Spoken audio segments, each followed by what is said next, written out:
From the album Area, that was Dissolve featuring Masato Honda with Soaring. Did you know that if you just Google all the names you find in Mario Kart World's credits, you can find a whole bunch of amazing jazz fusion bands and solo performers and musicians? It's kind of incredible. Nintendo went all out getting all these names and fantastic musicians on their game. They really wanted to push the sound they wanted this whole time for Mario, put their best foot forward for Switch 2, huh? I haven't gotten one yet. I'm not really planning on getting one for a while. There's a gamer in the room. Who's pulled up? EmoScoobyDoo? Alright. Rain's gonna take a minute, but time waits for no one. Let's rock. Get on to rock, get up to burn, stand with the pride, ever feel your desire.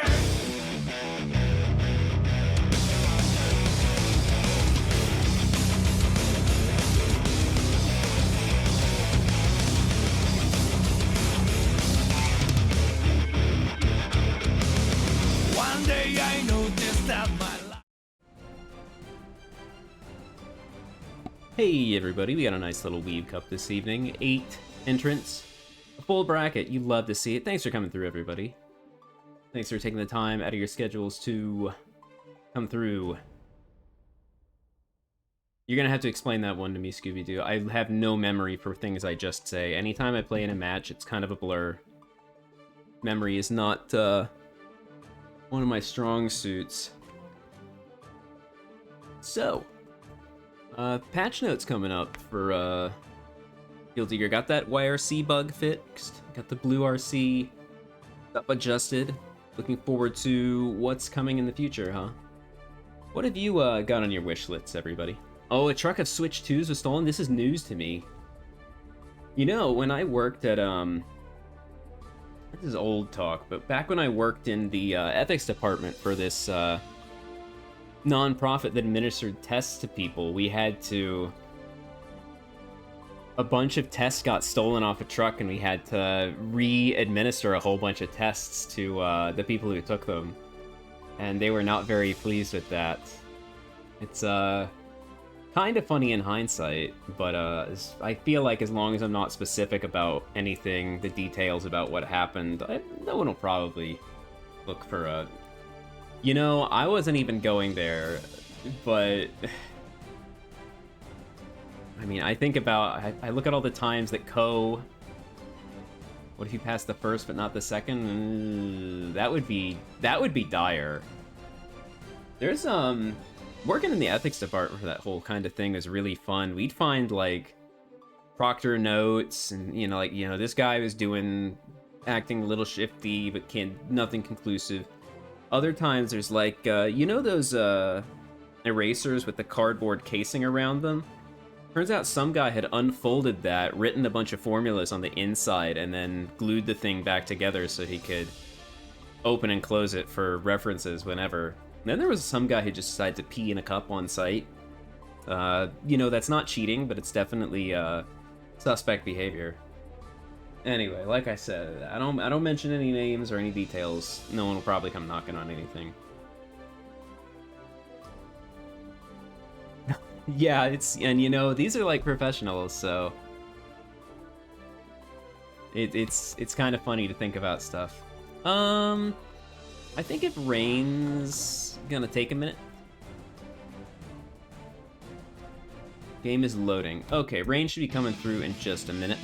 Well.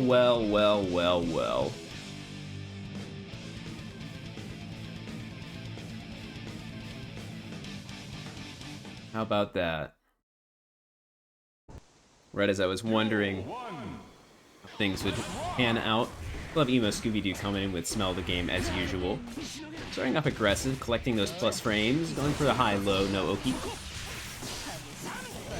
I think one of the things to look out for is that Foudre Arc is going to be real spooky in this matchup. It can stop Eno flying through the air to try and set up long-range high-lows. Scooby-Doo's playing this round pretty nicely so far. Good hard knockdown, good safe jump. Reyna You know, as you may be aware, Reyna, one of the best players to come through to WeebCup on the regular. Sticking with Kai, it seems so far. A bit unusual. She's quite keen to use Johnny as she pleases. That's an incredible first-time chat. Thank you for coming through this evening. If you're one of the people who came here from Blue Sky, you know, thanks for pulling up. EmoScoobyDoo are seen to maintain the pressure at a life deficit right now. You know, that's kind of the norm for Eno, though. She's a fragile character. EmoScoobyDoo and me have been talking lately about, Ooh, what a check! Lurkin Hoop Squad, I see. Hey, come through sometime. Enter a bracket if you're, up for it. And if you don't play Strive, you know, I appreciate you coming through. But yeah, I've been talking with EmoScoobyDoo on occasion. We tend to run in the same bracket circles outside of the likes of WeebCup, PNS, GER, Geekly, that kind of thing. Scooby-Doo feels like it's a little tough to play as Eno right now because she's so fragile. But if there's one thing that Scooby-Doo is quite good at, it's running the good pressure sequences. SRC cutting off the burst. Ooh! Cutting off the burst there. Rain getting the 5H counter hit though. I said it. Oh, what a tragic deflect shield. YRC to back out. This is a dicey situation for both gamers. One good conversion will do it. It is Rain who finds that solid hit.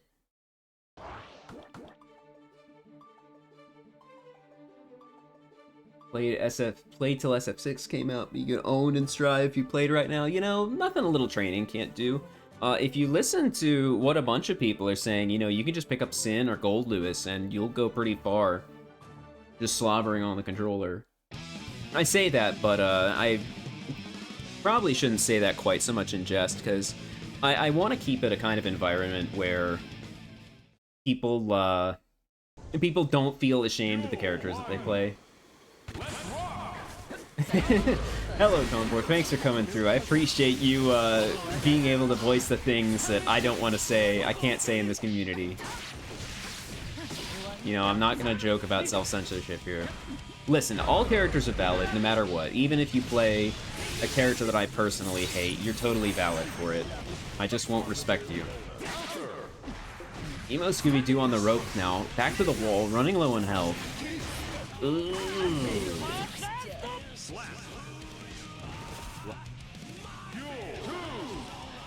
Listen, I'm talking about the Gold Lewis, I'm sure struck a nerve with Teddy down there, because C-Drive is out here criticizing how you play the character every week, and you know what, we love both of you for it. The frame trap from Rain, able to follow up with the Charged Sun Edge, which is the big damage combos from Kai, if I recall correctly. I'm not 100% on the up and up on the optimized routes with everybody at this point in time. I know people are telling me that Leo's 2H, 5H loops are not optimal anymore.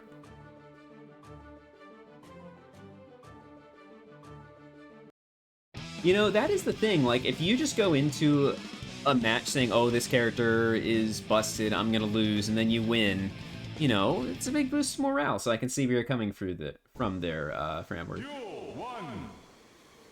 Okay, this is Rain with a 2-0 lead as we move into match 3 of this set. Early burst from Rain. Got a lot of air movement, not a lot of checks.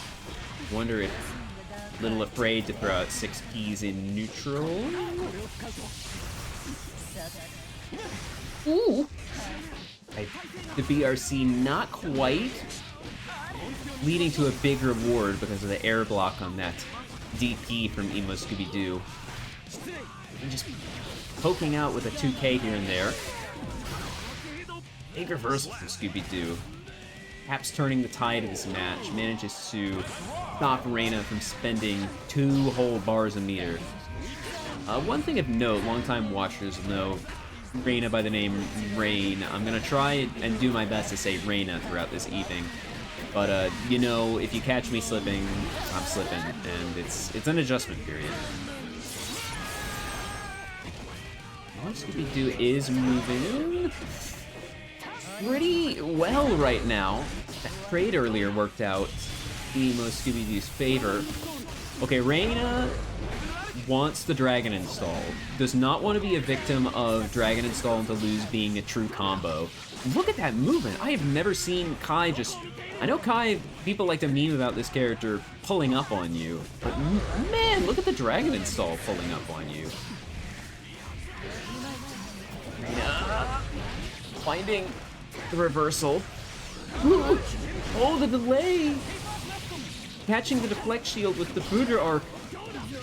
And not proving the old adage wrong. We move into round 3 of this third match of 5 in the first round of WeebCup. Looking pretty even.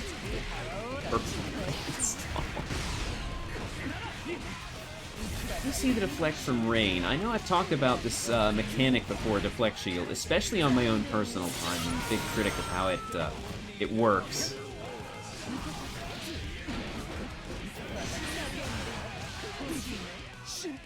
Very nice, EmoScoobyDoo.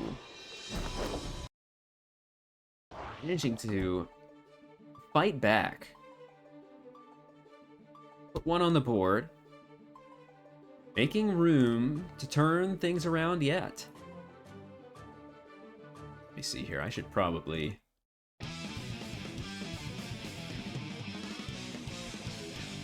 always forget to put the commands in the stream title. Let me do that now real fast. Yeah, the bracket has been... Did I not start that? I didn't start. Thank you for that. I got lost in the sauce trying to set the thing up beforehand. Oh, baits the burst, but doesn't get the biggest punish. EmoScoobyDoo, surely counting their lucky stars. This moment in time. Yeah, I started the bracket there. Thank you for bringing that to my attention, BT. Ooh, you know, it's EmoScoobyDoo's specialty, and not managing to get the grab, but keeping safe because of the pushback on block for Megalomania there. But Reyna wants the Dragon Install again. Could have closed out with a little meter, just not quite. Ooh, just a quick reversal. Chemical Love. Nice EmoScoobyDoo. Ooh. Standing on the Eraser's edge there. It's poked out by Reyna as she moves on to set point. Caught in the air, that's a good conversion from that MLA. I like these strokes to go underneath the... Oh no, deflect shield. Not able to get the punish. Remember, Stun Dipper can be very punishable if the second hit is blocked. But yeah, I like the use of stroke to go under these mid-range pokes. Oh, but Reyna called it out though with the 2S. Not getting the biggest conversion though. I wonder if Reyna might not be quite ready to adjust at this point in time. It's pretty late in the match though. Oh, was that an intentional drop? Oh, but caught before the counterattack could come out after the BRC. EmoScoobyDoo hanging on. Can turn that around. I've never seen that setup before. I'm not on the up and up with Enotech. I gotta check out Daru's streams more often. Forcing the burst out of Reyna. EmoScoobyDoo. Flipped by the Derek Plot while trying to 6P. This is getting a little scrambly. Good block on that 6P. EmoScoobyDoo under pressure. The shock state, remember, enhances the sun edges there. Oh, what a whip! This is EmoScoobyDoo's chance. Coincident in the corner. Goes low. Another sun edge. This is gonna be Another overhead out of that mix. One more opportunity leads to Rain taking the advantage and clinching it. 3-1. We'll be moving on this evening. Round 2. You know, that was... I wanted to see the turnaround. I wanted to see it. Okay. Rain moves on. EmoScoobyDoo will move on to play Drax in loser's side. Round 1.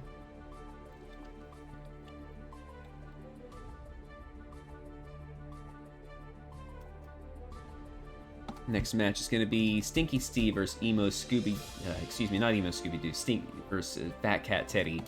It's been a minute since Teddy's come through. It's appreciated. Appreciate you coming through. It's been on the on and off. I think that was new work. Was it work in the evenings? I can't quite remember what Fatcatteddy was saying, but they've been on. They've been playing Bedman. They've been assigned Bedman from their locals, I believe. So, going to bed right now.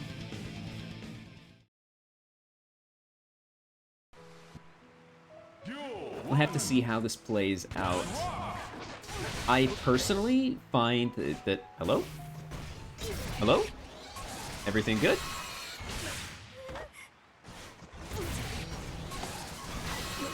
Oh, I see. The MS is like that, huh?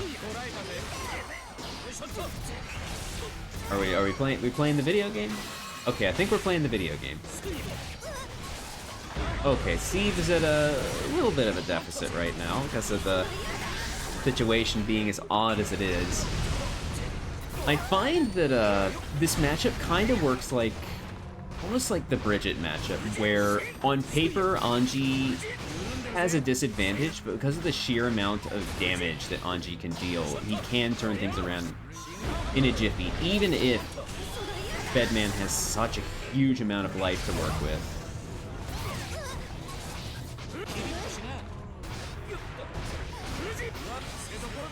He's playing really aggressive.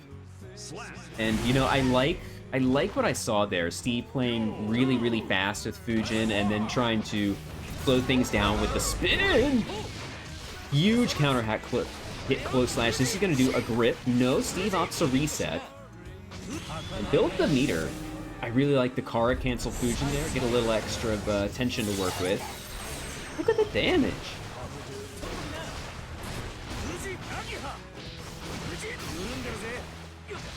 Shimmy, you know, that's Anji 101 right there.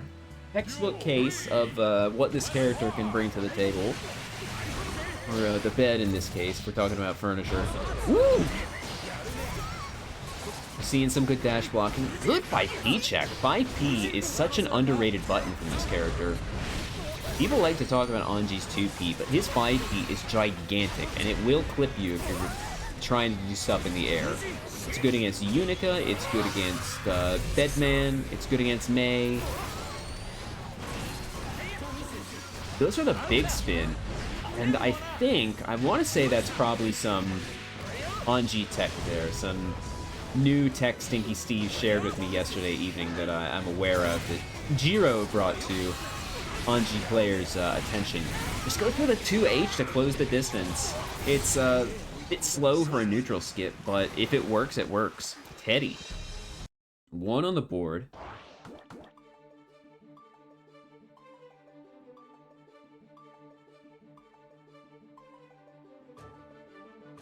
And we'll have to see what Steve can do to dig deep against that.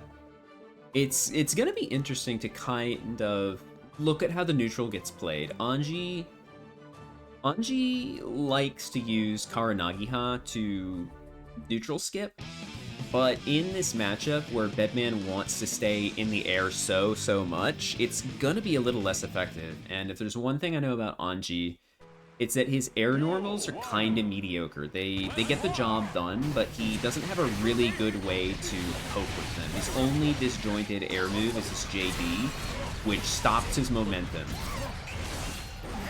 So by definition, the It's not a tool you can really use to aggress in neutral. Petty calling out the fan toss and getting the install on setup. Oof. Goes for the slam dunk with that bomb head. Good job calling out the throw tech. 5K is definitely an interesting option to use in a situation where you're even, like after a throw tech. I'm really surprised that 1-2K didn't reach. I guess excuse me, Teddy was using FD to push out the Nagiha. You really gotta be careful when using faultless defense against Anji, especially Fujin. It's where he's most vulnerable, so you want to not use faultless defense against Fujin. You want him in that range where you can punish him for using it recklessly. It's a strong tool, but it's very flawed if he just uses it over and over. Block on the overhead. Steve! Through the big spin. Oh, what a conversion. No, a little too short for the run-up 6P. Steve has found a couple situations where the malfunction has fallen short and just hasn't followed up with a good punish, and I think that's going to come back to bite him in the long run. It's definitely a move you need to be looking for to interrupt. You need to check for frame traps, you need to say frame trap, but after 2H, malfunction has a 5-frame gap, so you can check it with a 2P, but something bigger will get frame trapped. So you need to be looking for the gaps in those strings to stop malfunction. It really is the core of Bedman's game, and he becomes much, much weaker when he's not working with it. And again, I've said this before, but Bedman has always been a character who you kind of have to leave him to his own devices for him to become really, really threatening. Like, sure, he has decent pokes, but once he gets that projectile out, then he can start doing stuff. And if you're pressuring Deadman, he can't really use the... Whoa, see what I was talking about with the gap there catching if you're not going to use a 5-frame button? Caught by the overhead, and this is looking real dire under the bomb pressure. You couldn't even see that dust. That's another interesting aspect of Bedman, even outside his really techie stuff, is how he uses visual noise. It's very unusual for really any character in fighting games to kind of use visual noise quite the same way Bedman does. This goes for the Reyna. White Wild Assault back throw incident? We're seeing all kinds of things happen this evening. I'm not quite sure what happened there. Was that a 2K into malfunction? That's why Far Slash didn't get frame trapped that time, if that's indeed the case. Eddie is on set point. Ooh, not quite able to get the malfunction to break the wall, but does manage to get a big close slash anti-air. Since we've long since moved past that, we saw a nice use of 5P, which I appreciate. Steve looking to be at the end of his rope. Oh no! Is that a misinput? Surely, and just uses the 2H to close in. Pretty well on top at this moment. We'll be moving on to winners round 2. Top 8 winners side. Okay.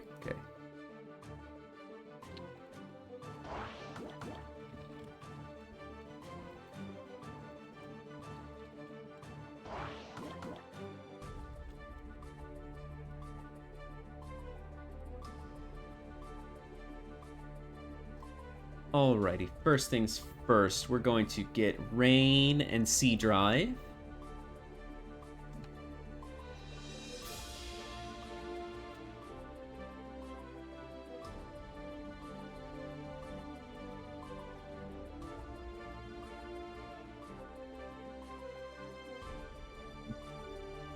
Yeah, you know... Oh yeah, it is, isn't it? We'll stream losers round 2 of losers round 2 will be streamed. Losers round 1 will not. Unless you want to stream it, I could do it. We'll get the winners on in just a moment. Yeah, Teddy has the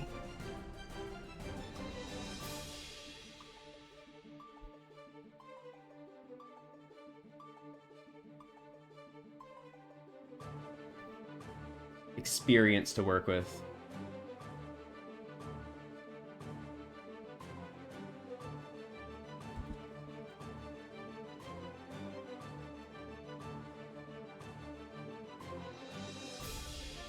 Okay, we got Rain.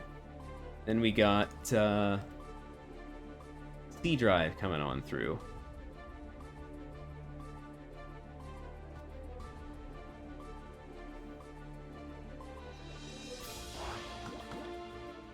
Stepping up now.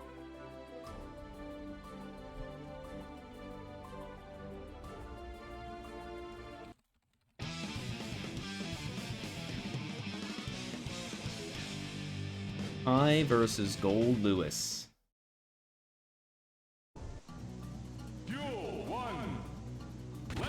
There is a distinct discrepancy in these characters' sizes, damage output, technique.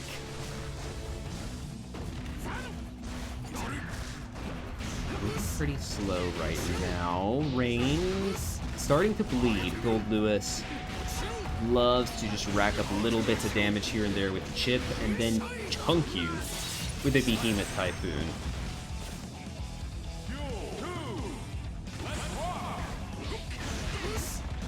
Bit 2P anti-air behind the back BT. D-Drive's pulling out all the stops right now, and it's only match 2, or round 2 of match 1. Nice delay with the JD. Rain loves to use air delay shenanigans, whether it be Kai's JD or Johnny's Mistfinder. Cancels in the air. Not quite getting the pickup with the drone, but a nice little OTG hit from BT. This is where Kai might be at his strongest, kind of in this close to the edge of the screen. Suddenly Kai's lowish damage doesn't matter all that much. And I do mean it when I say Kai does lowish damage. When Kai does not have a counter hit or meter on deck, his damage, he does not get very strong confirms off of even things like close slash. Oh, just short with the run-up throw. C-Drive. You know, I won't call it the people's elbow, but it's some kind of elbow.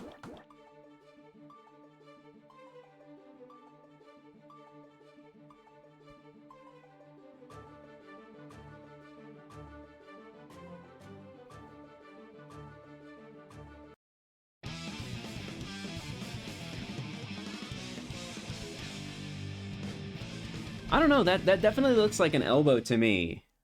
Maybe it's not like an elbow. It's more like a Muay Thai elbow or something. I'd hesitate to say if anybody is. Well, you know, come to think of it, I think what's that character's name? Hee Hyun looks like there's a little Muay Thai in her moveset back in the Exarch days. Maybe just a little. The close slash has the knee elbow strike thing going on. But other than that, no Muay Thai fighting in Guilty Gear. Loves to dabble in the fantastical and futuristic shenanigans of anime and manga. Well, I've been yapping. Rey's working about 20-25% of her life. That's just the air dash with an air throw. There we go. That's the big confirmed Kai needs, that range. D-Drive ready to drop the hammer. Ooh.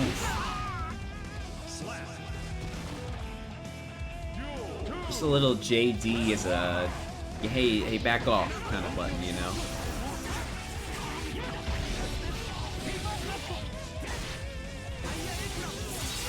Conversion. Making good use of the shock state there.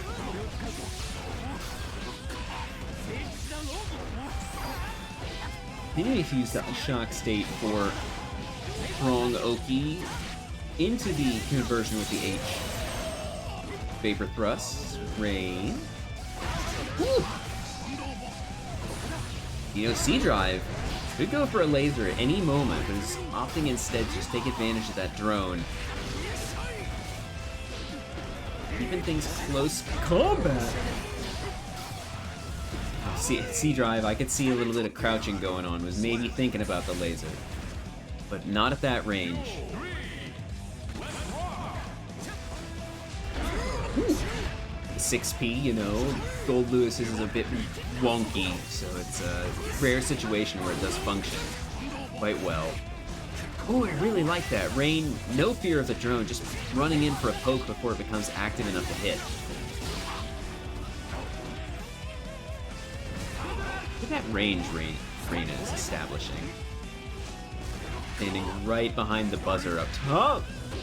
Oh, gets a little cross under action for detriment, and now C-Drive can just sweep the streets.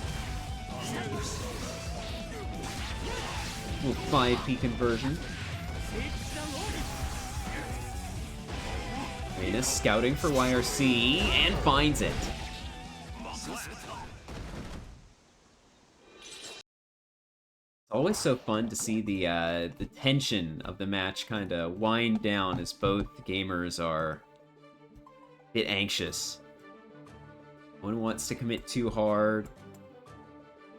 One wants to accidentally commit a little less than they need to. You gotta find a perfect balance in a kind of volatile game like Strive.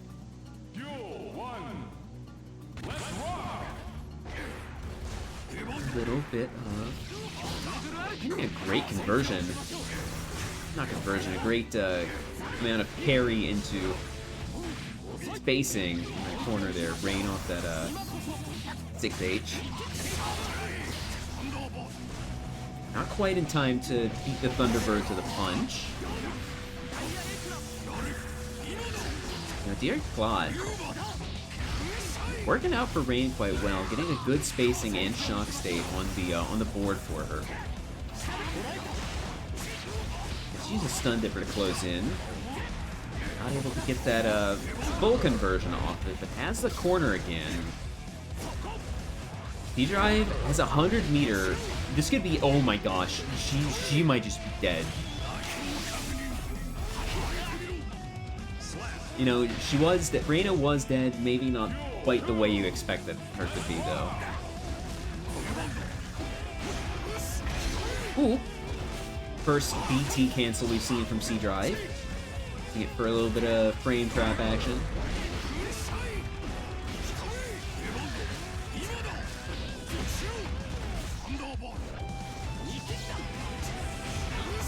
Drone to push Reyna to the corner. Great use of deflect to find spacing to take things back to neutral. I really am impressed with the way Reyna plays neutral. The run-up throw. Spending any more meter, not getting a hard knockdown. That's gonna be, it's a little dicey considering how much meter C-Drive has.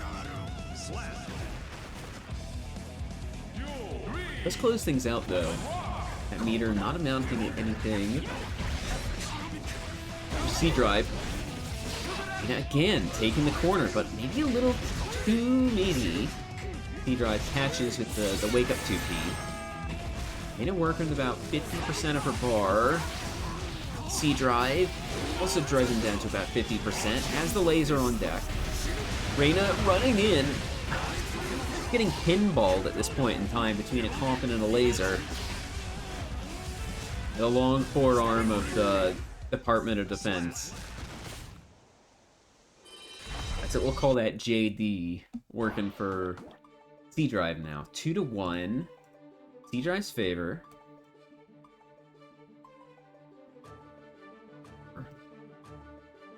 Close that.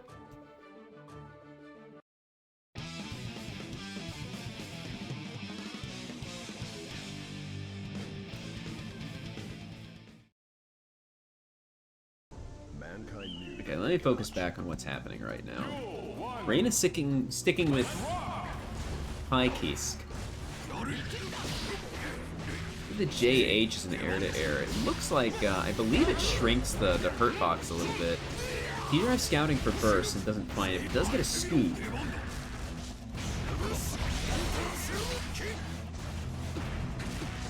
I want to say Reyna was looking for a JD to stall over that drone. Oh my gosh, from downtown. You know, I complain about supers having such high vertical reach while Anji doesn't have any, and I think that's the best example I can think of. C-Drive on set point.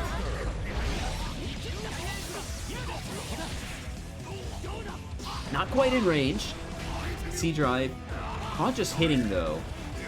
Able to convert that close slash, maybe a little bit of a panic mash to get out of the corner. Working out, wasn't quite ready situation. Ooh, this is a JH. Maybe less expected than the JD. Rain under pressure. That's gonna be that. C-Drive. Closing things out, 3-1.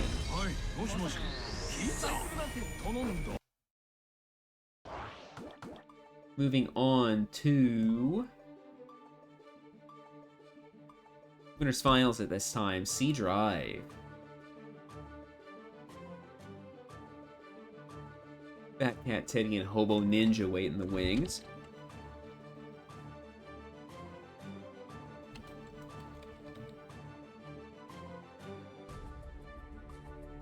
You know, they look ready. Uh-oh, Potemkin versus Gold Lewis. You know, they're big, they're burly, they're two men, they'll do what you want. Oh, Ninja in the pink. Teddy with a little bit of orange. Reminds me something from a long time ago. If you know, you know. Or Ninja. On the back foot at this time. Can't armor through all those gunshots. Teddy going for a clean 50. Setting up the 50. Hobo Ninja. Spending burst. Just gets OTG Behemoth Typhoon to death. For a flick. Going for a 5H. Ooh, baiting out the gold burst. Making that anti-air 5H work for them. Oh, Ninja. A little too meaty on the Garuda impact, though. Woo! You know, normally that you'd think that would have been a Potemkin Buster. I think the Mega Fist worked out better. It's nice serendipitous misinput there. Ooh. You cannot press buttons against this man on round start anymore. Potemkin just poking. Blocking the cross up. Teddy. Out of range for the 2K. Interesting. The OTG. Ooh.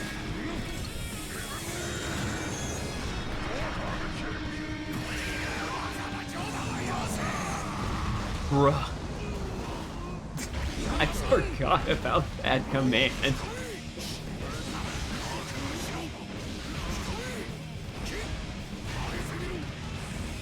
Oh, that's so good. I forgot all about it.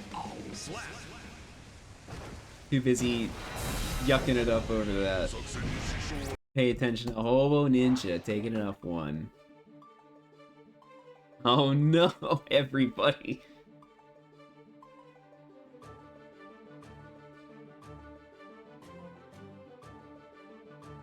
I forgot.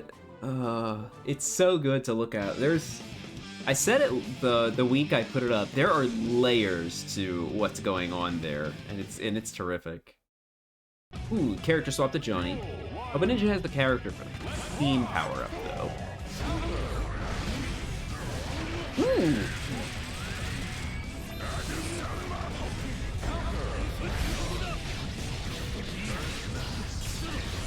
Ooh. You know who has the advantage at these ranges?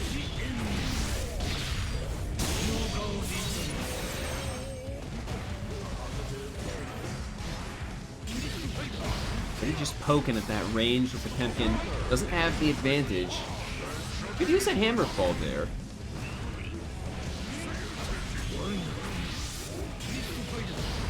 Oh no, I'm so sorry. You just missed the gold, Lewis. Is that Lasagna Slayer there, or? I want to say it is, just looking at the name coming through. You know, we just had the character swap off of Gold Lewis. If you put !Teddy in chat, you'll get some deep Gold Lewis lore.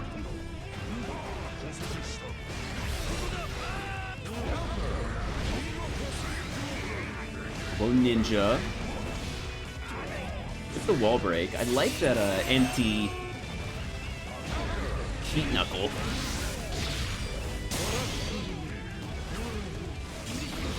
Avoiding the worst of the card, like it's flipped out of the air. No, unfortunately, we don't have the Ozanson ASCII yet. All I can offer you is a PB in this trying time. Interesting re-jump. Ooh, not quite able to get the Potemkin Buster there. You know, pour one out anytime you see a 6P or a back Mega Fist or whatever in that kind of situation. Teddy, an inch from death. And oh, Ninja, not quite able to close it out. Listen, hang on a sec. Give me a sec. I gotta pull up the proper emote. Hang on a sec. There we go. Hang on. I'll pin that. I can't be home. Need that pin. There. Would a homophobic person do that? Okay, we're moving into a 1-1 situation in this bracket. One Ninja wants to pick up ground fast. But you know, you can't just challenge Johnny at that mid-range. I've said it before, the Potemkin has these big mid-range buttons, but Johnny will beat you to the punch. You will get stat checked by this man. It goes over. Ooh, there it is.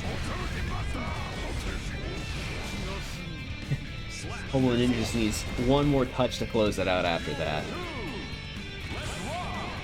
Ooh. This range that Teddy is establishing is just perfect for Johnny. Ooh. Ooh. I'm astonished at how little, much less damage Potemkin Buster does than I think it should against Johnny. Teddy not even going for any kind of really optimized thing, you know, just throwing the card to send a message. Wait a second. Hit by that? I'm a bit surprised.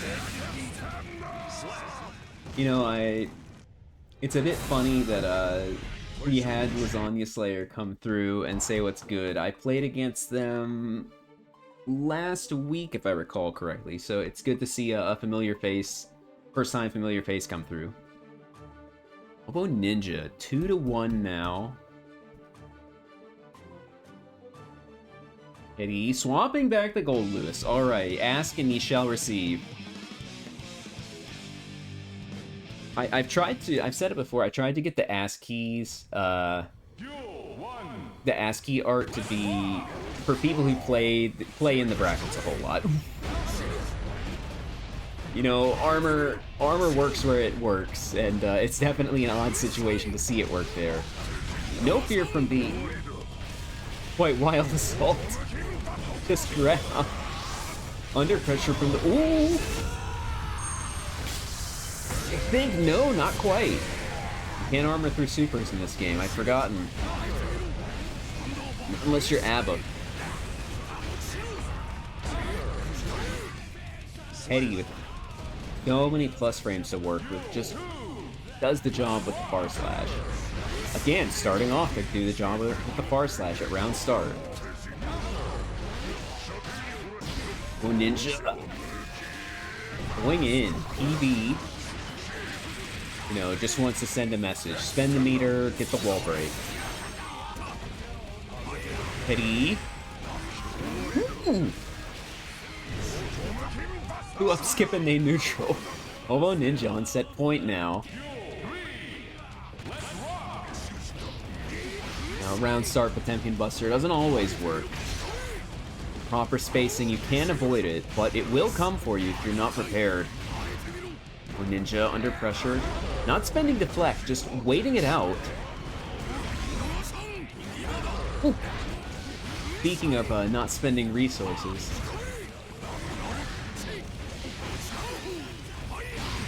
Ooh. It's chip though. I wasn't quite sure. Always interesting to see in these situations that don't quite play out how you think they're gonna play out, turn into maybe not a scramble situation, but definitely something funky. It's 2-2 right now. I'll have to check. I'll check the tapes and see how much meter Hobo Ninja had to work with after that. It's very scary to try and challenge against Potemkin at round start as of this this last patch. Last season, rather. Hobo Ninja refusing to spend meter. Just going over, interesting. Normally you expect a flick, but I respect that. Mega Fist over. Out of range.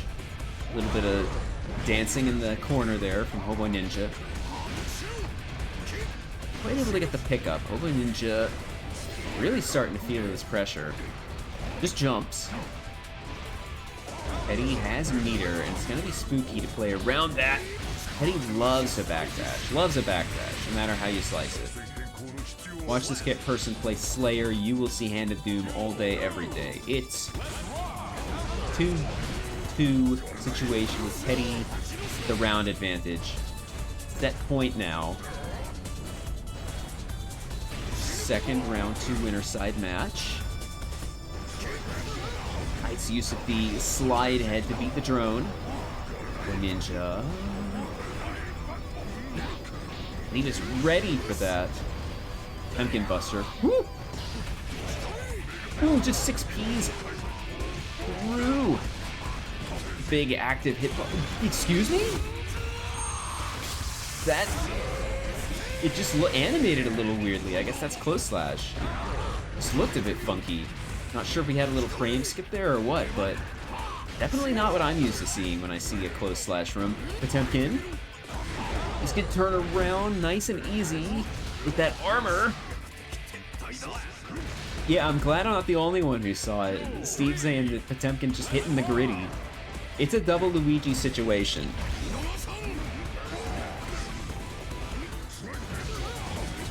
Hobo Ninja. Ah! You can't mash on this character on Wake Up anymore. You can throw on Wake Up after a backdash. Oh, Hobo Ninja has positive. This is going to be real spooky.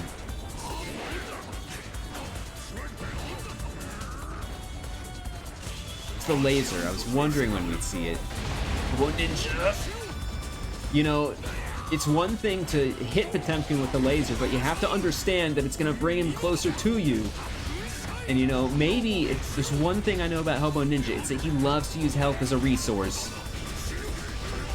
Good poking with this 5H, good call out on the minigun. Check with the 2P. We're in a situation where, ooh! Either player could do it, I was about to say. But it is Hobo Ninja who's making it to winners finals at this time, 3-2. Good use of meter into the OTG to close things out.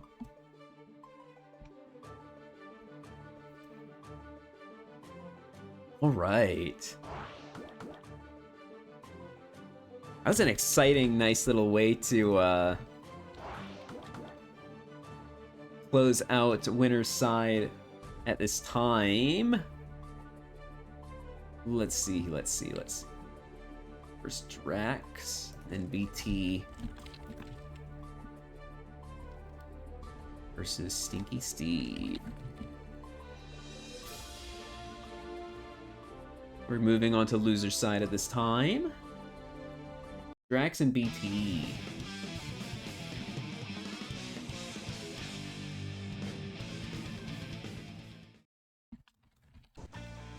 Duel 1. Let's rock!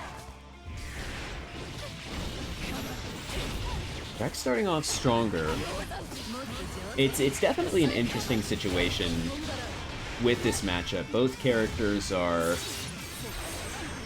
mixed up heavy, but there's a large damage discrepancy between these two characters. Even a large health and damage discrepancy. Viken has more health, Viken has more damage, and maybe a little less mix-up on demand. Has to finagle a little more to get their high-low, finagle with positioning to get their high-low going. And maybe a little less left-right on demand. Both these characters have pretty interesting, funky left-rights. But if it comes down to like a neutral situation or a slugfest, Viken's gonna come out on top. So BT has got to play really careful and controlling. Yeah, Hobo in Winners is very spooky, so it's going to be interesting to see how Winners Finals plays out. Those interesting YRC connection, the beauty of being able to use your dead angle style attack in the air now. Blocks the overhead, BT. Excuse me? Ooh. Hold that the Hiragi. Gotta be careful. Remember, Viken can guard cancel just as easily as she can counter you. Gotta know how to stagger your offense.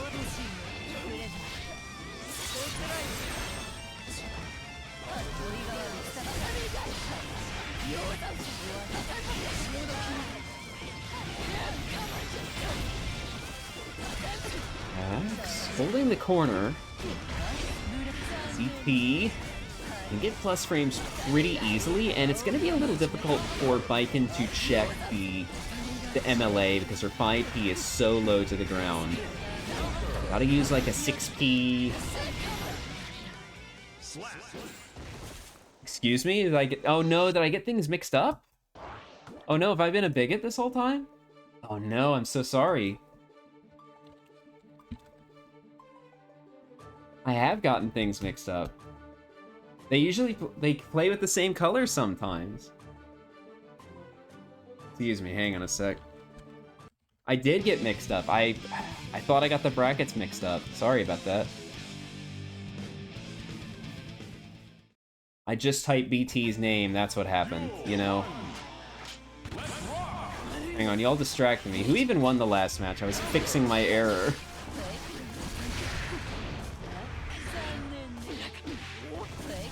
Alright. Let's try this again. EmoScoobyDoo. Listen, just tell me who won the last match and we're square. Okay, I appreciate the confirmation.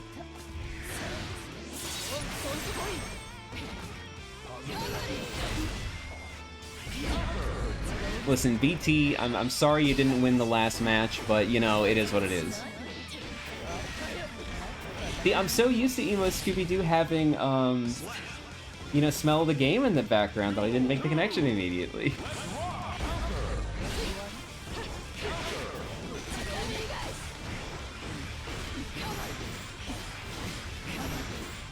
You know, just Kabari. It's -3. What are you gonna do against it if they just do nothing?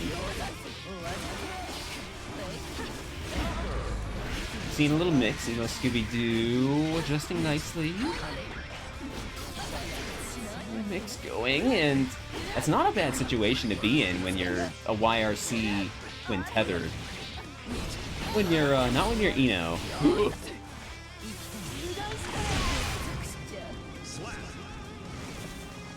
Maybe the most dire looking situations you've ever seen, one after the other.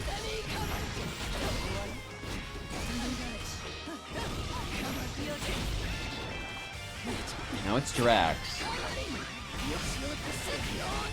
Taking control of the situation. I think another big thing that's part of what's going on here is that, I've mentioned earlier that Eno has low life, right? And we've been mentioned before that Drax loves to just play like, loves to play really aggro, so it's gotta be intimidating in that situation, right? Playing against someone so aggro who can just kill you in so few interactions.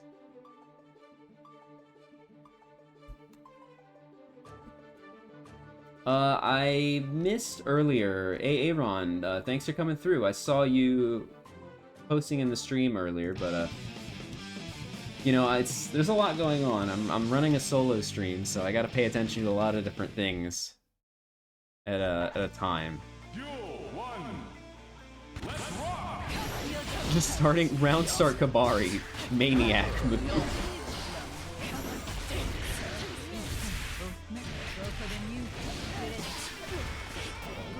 See some Oki. That's another thing that's gonna maybe decide this matchup, is that Eno can apply Oki with a note a little more interesting ways than Drax is gonna do. Drax gotta fling themselves in with Yozansa and other stuff like that. Maybe it's not gonna matter all that much at all. Drax is on set point.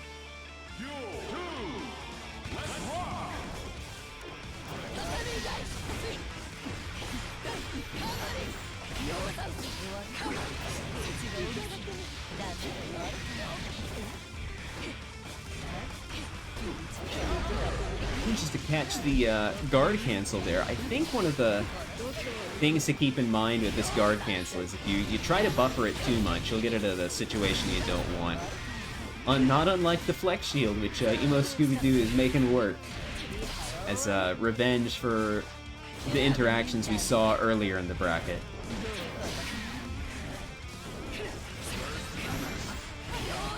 Getting the good corner carry out of that 6P, but not really able to get the best setup. Not able to stop Bike and Drax from escaping the corner. I want to see little improvements. Just run up throw, fate worse than death. Toss up, EmoScoobyDoo. This is like 3 touches, and EmoScoobyDoo is already at like 20% of their life. 1 touch away from death now. Drax working on a perfect. He has a gold burst. And you know, just runs straight into the mat. Unfortunate. Listen, it was 20 when I was talking about it. Give me a sec. It's a fast-paced game. Just gets bonked. EmoScoobyDoo. It's that time, unfortunately. You've been eliminated from the bracket, but we appreciate you coming through, as always, every week. It's good to see you.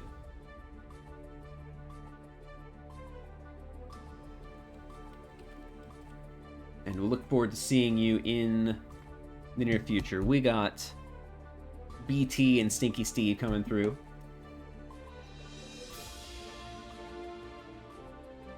You know, it's not quite the match we're used to seeing every week, but it is an Eno-Anji matchup.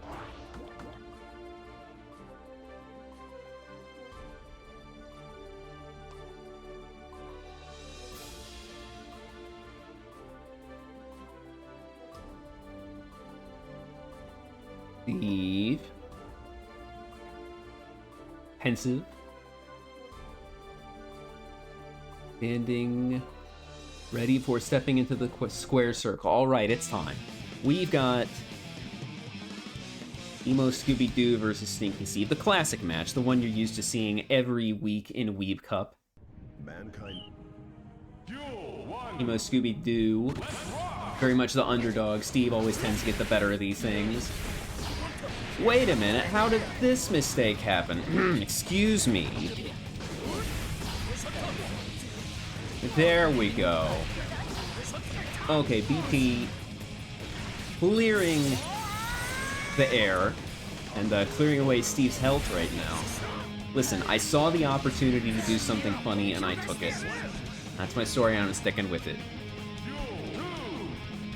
BT taking that round in a trice. Steve manages to flip the stroke. It's -5, so you gotta check it at some point. BT is taking no prisoners here. Oh my gosh. Like, we're only 15 seconds in, it feels like, and this first match is almost over. Okay, making good use of the 2S. Remember, it's one of Anji's most versatile normals, and it can be used to stop the likes of stroke. Can't use it for everything. When it comes to stuff like MLA or hovering, you gotta use other stuff to deal with it. Bit of stagger pressure from BT. Goes in for the empty low to close things out.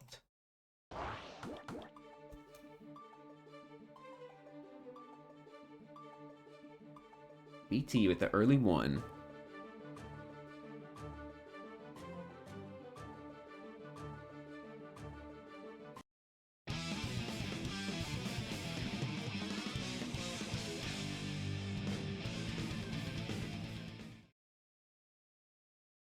Man. Duel 1. Let's rock. Hey.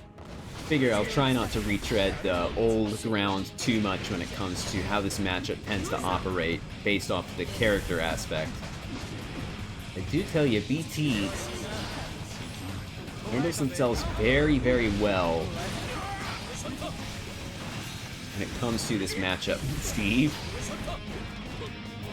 really wants to go for that dash-in counter super. Ooh, what a scoop!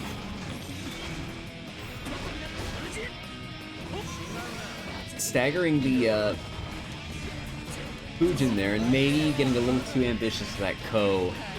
Spending meter on something that doesn't quite work out, and Steve's health is gonna pay for it. Steve has the meter, but not the range. Anji's standing dust is notoriously short range. Under MLA pressure, it just bursts. We'll have to see. Ooh, very nice. So let's say how Steve deals with that that 2H. Opts not to try and use Fujin recklessly. Just goes in over for the JP for an air-to-air. It's a very funky move, that JP. Very slow. It's an odd-shaped hitbox. But it's surprisingly useful. A little Midare action to drive BT towards the corner, not quite recognizing the situation with the burst. Leads to Steve losing positional advantage. Ooh. And I feel like this is another situation.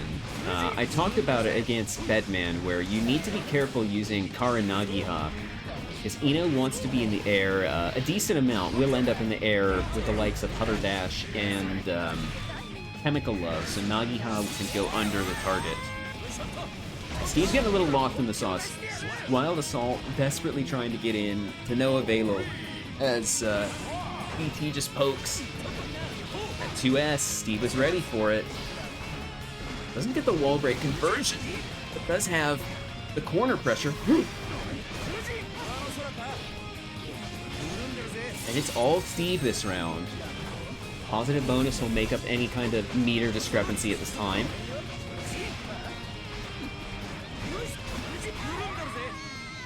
Now Steve, keep it clean. Has the meter to cancel out a Nagiha, even if didn't end up working out anyway. Steve evening the score 1-1. Listen, if Anji's parry super gets nerfed down to like 20 or 25 frames, I wouldn't mind it at all as long as he gets a 6-frame 2K. That would justify it. I can't find any reason to justify it unless his counter super gets nerfed too. I got my list of things I'm thinking I'd want to see for Anji, so I'll keep that in mind. I know it's the want of Anji players to try and spin through those projectiles at neutral range, but I think I really think it's going to do this matchup a disservice if Steve keeps it up. Sure, it'll go through the likes of Note, but against Chemical Love, you'll make more progress forward if you just run underneath Chemical Love. He's not even shimmying. Okay. Not quite sure what was going on there. Steve, starting to get a little lost in the sauce. Great use of MLA to make up the ground lost from the likes of the deflect shield, and a nice meaty super there to keep Steve on his toes. Little back throw incident to take the corner. This is gonna do a grip. Listen, when I talk about baited parries, I don't need to say anything. All I need to say is Steve or laugh. And you'll know exactly what I mean.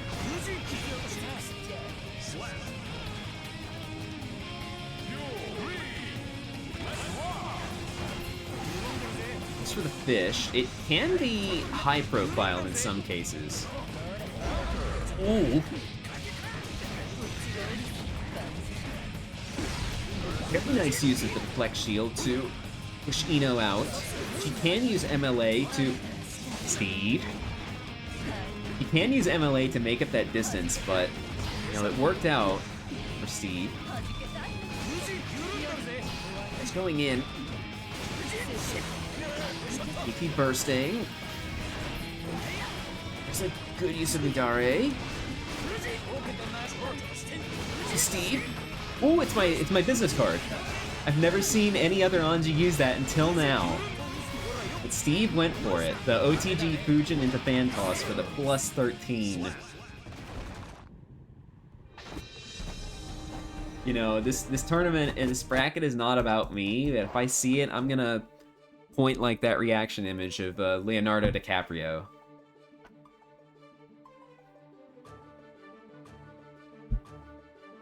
Listen,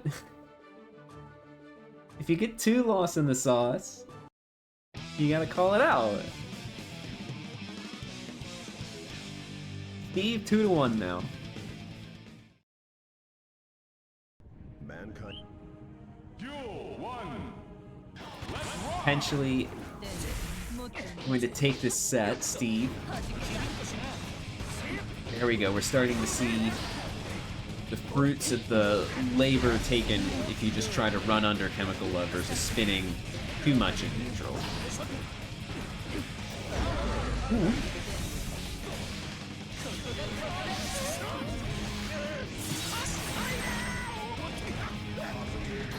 Ooh.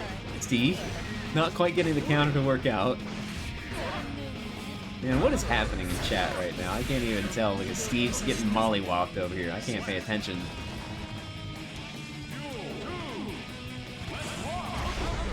Goes for round start wild assault. I'm not sure about that option. It's a little slow, so for the likes of Eno's 2S's around, it's definitely a risky option.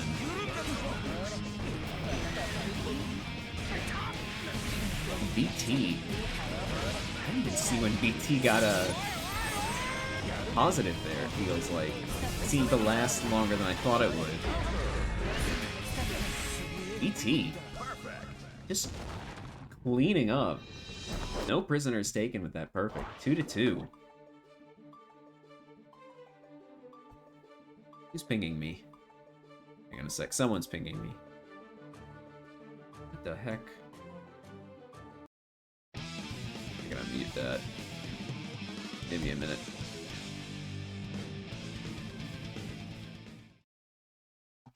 Old channel I used to be in pinging me. Everybody that old at here, I'll make sure it doesn't distract me during a fantastic little match in WeebCup Losers Round 1. Steve spending the meter. Just try and desperately get that corner broken. Well, Eno has really good options for dealing with people coming in if she's not pressing those projectile buttons, the likes of Chemical Love or Antidepressant Scale.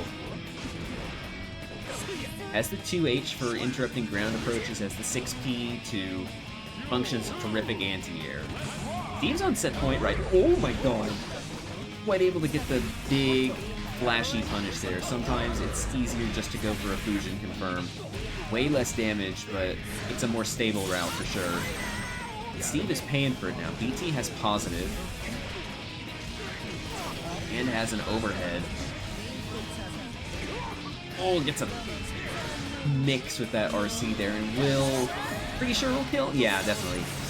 It's a double Luigi situation.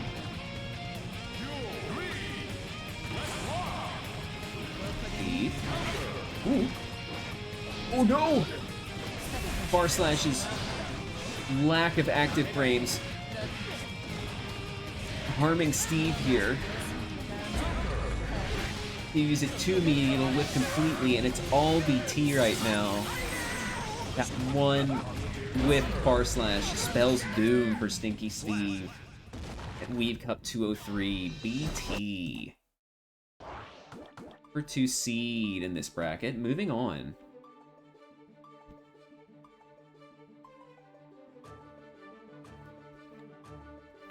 Going straight to losers round 2 in just a moment.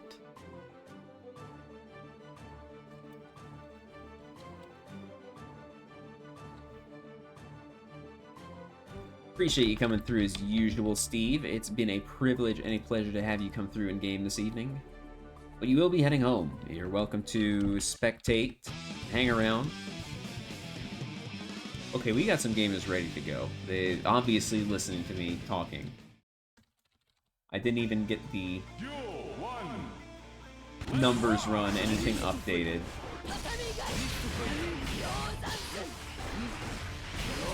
Now we're moving into the bracket proper.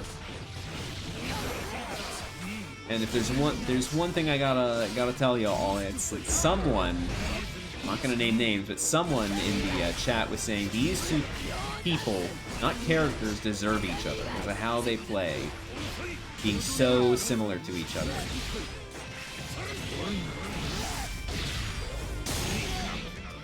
It's looking pretty even at this time. I wonder who said that. Ooh. A little too meaty there. From downtown, that Yozansen hit? You know, challenging Johnny's Far Slash at round start is bold. Not gonna knock you for it, but you just gotta know what you're up against. A best-in-class Far Slash when it comes to range and conversion.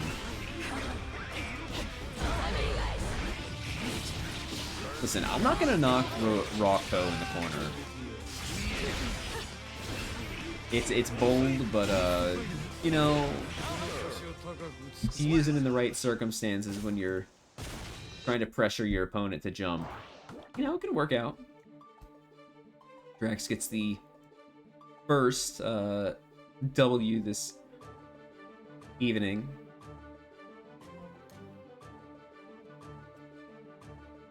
In this set. Teddy has a big revolving door of characters, though. I've said it before, I'll say it again. Big revolving door of characters they can swap to. We could see Naga, we could see Bedman, we could see Gold Lewis, we could see Slayer, okay. This is the kind of match it's going to be this evening.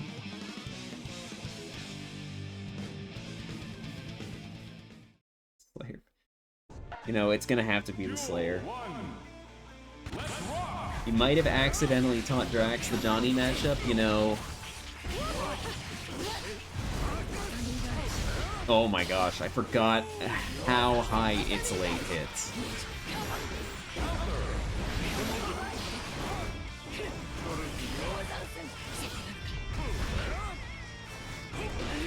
You know, Teddy has taken a whole bunch of damage, but we could see, oh my gosh, look how much that did! That counter hit pile bunker did so much damage.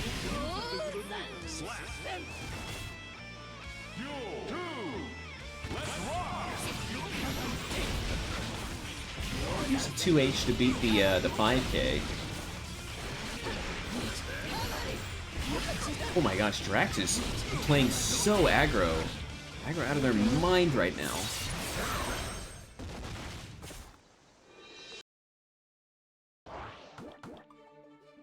A quick 2 for Drax. Not quite at the point where they can close things out immediately. I mean, numerically, sure, but I think we could see something Teddy brings to the table to kind of even things up. We'll have to see what it is, whether it's a character swap. Okay. It might be this.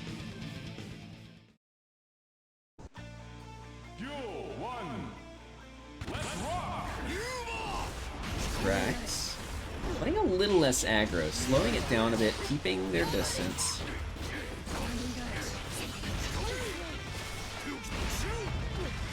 Having to deal with Goldlewis pressure for sure, and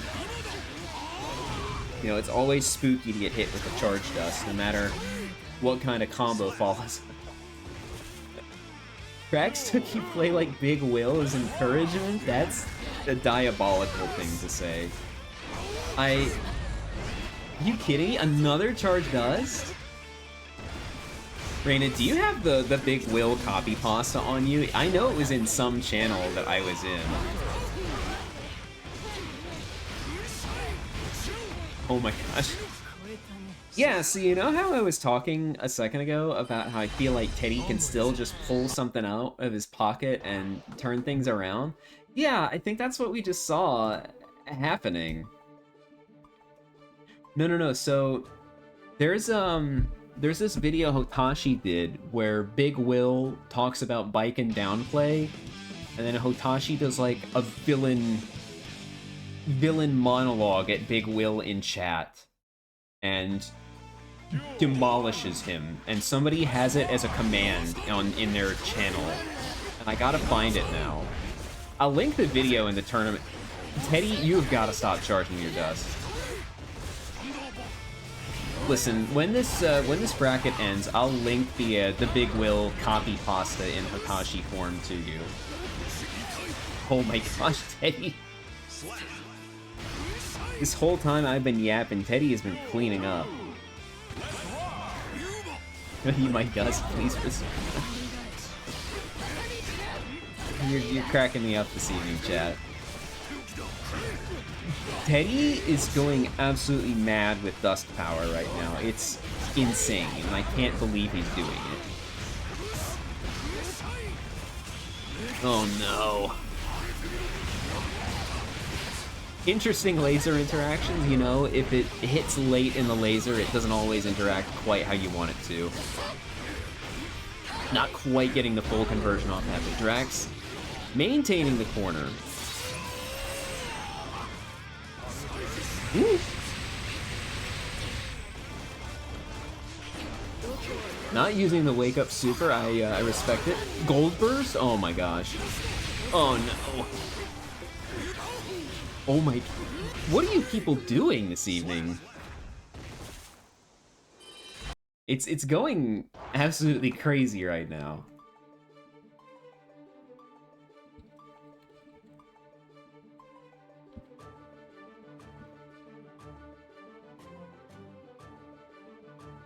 DRC Gold Burst. You know, I think it was a bold, big-brained decision to make.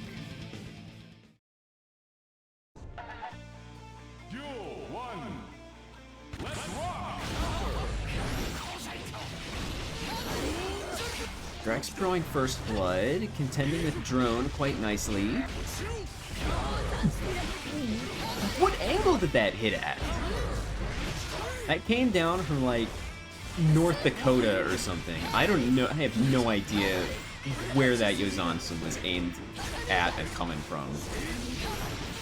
This is definitely a situation where Drax has the advantage. Goldlewis, I wouldn't call his pokes, his mid-range stuff stubby, but it's definitely got a bit of a startup to it, and the likes of Yozansun will definitely beat it to the punch. Cross under there? That was insane. Oh no. Oh no. Just like that, Teddy is turning things around on set point.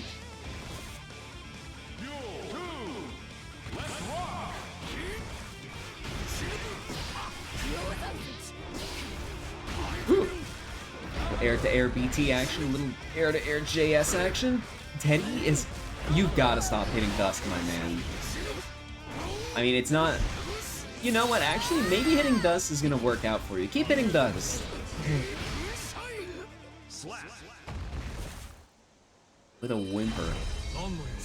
Not even the flashiest turnaround, just a little 2K, 2D to close things out.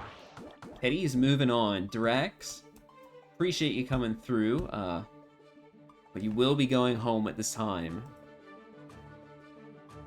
Great to see you as always. And,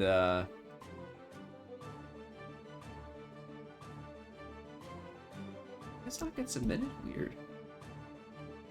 It's good to see you as always. Appreciate you coming through.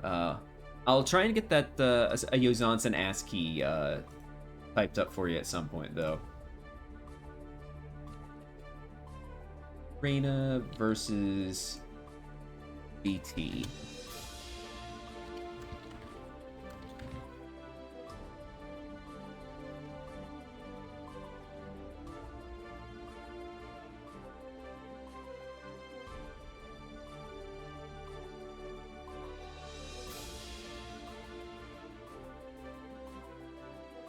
Alright, we ready to go into the match right now? I think we are. It is Reyna versus BT.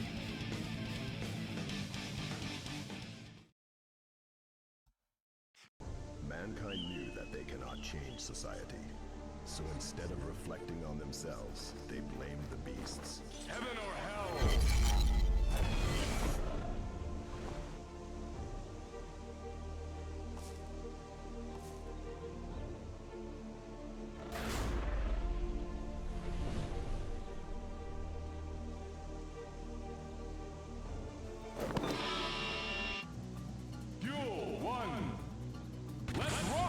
You know, nobody said anything, so I figured it was best to just kill the joke before anything happened.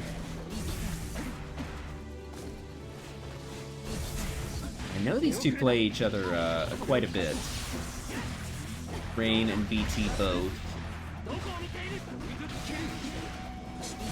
Use of the resources on hand to keep the situation in their favor. Reyna. That did so much. BT not even bothering to spend burst.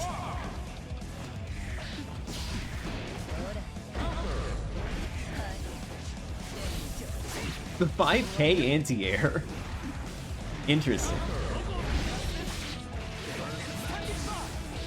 Listen, y'all talking in chat about being pigs and whatnot. There's the Sajam story about wrestling and whatnot.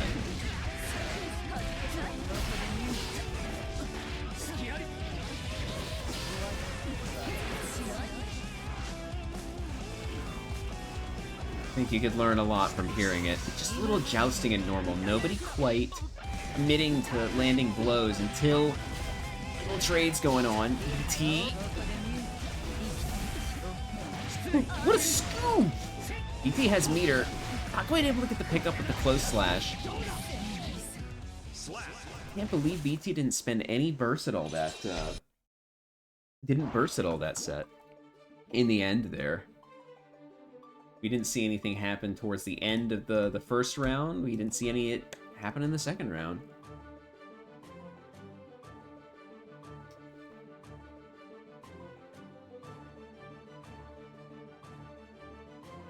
She gets the heavy gauntlet?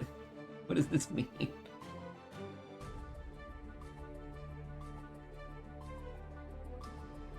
Hang on a sec. There's some deep lore I'm not... Hello? What happened? Did BT just vanish? BT.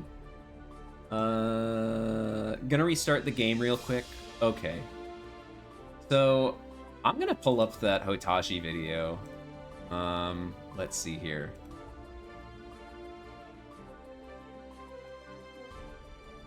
It's really good. I'm gonna mute my thing here and I'll just play it.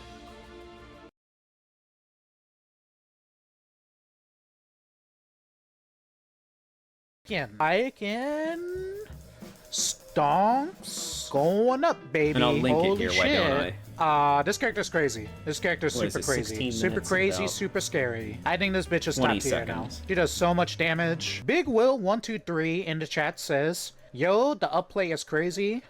Well, Big Will, no doubt you would see Biken differently. But you're a very special player. You don't block on Wake Up. You're not normal. You don't play like a normal person, which means your opinions are not normal. Anybody who plays you permanently has their matchup knowledge poisoned. You are meant to lose 0-3, and then any knowledge of your play has to be discarded, like fragmentation on a hard drive. We're not talking about you, Big Will. This is a tournament. Yeah. And that's a command in someone's chat I seen. If you put ! Big Will, it plays that whole monologue. And I linked it in the tournament chat there, the tournament channel there, so you can listen for yourself. Because it's just Otashi going over how strong he thinks different characters are at the beginning of Season 4.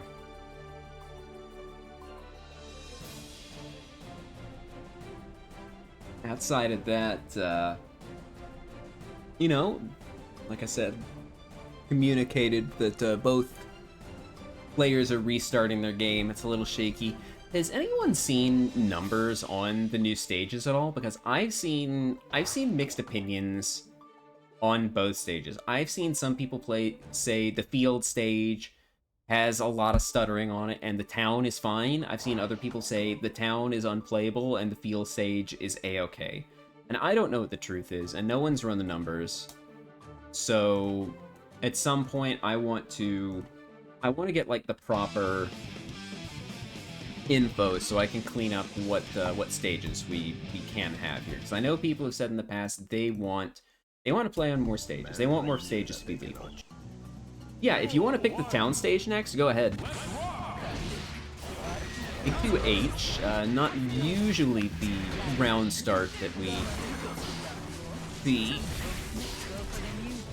Listen, I'm not sure, is that Gothic architecture? Because I wouldn't say I'm like Mr. Anthropology over here, but I have been watching that one VTuber who cannot play Pokemon Legends at all because she's gushing about how cool the architecture is and all the details that the modelers were doing making the graphics. I've been yapping. BT. Okay, I see you're a Rodden enjoyer as well. Hell yeah. Tuskaru Brian had the Rodden plushie that he brought on stream to CEO. No, that was Combo Breaker, excuse me. Yeah, I've seen the game on stream. I gotta get it at some point. Well, it doesn't have to be a church. It could be like a mosque or something. Ooh, flips the toes, BT. Flying the Thresher. The wall break.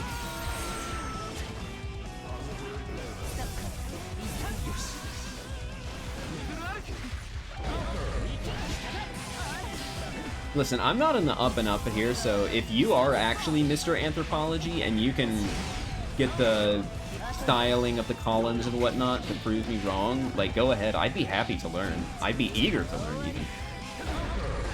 You know, there it is, the 6P. The Thai 6P from downtown to close things out.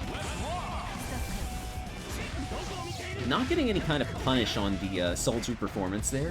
That version is a little difficult to punish, if I recall it correctly.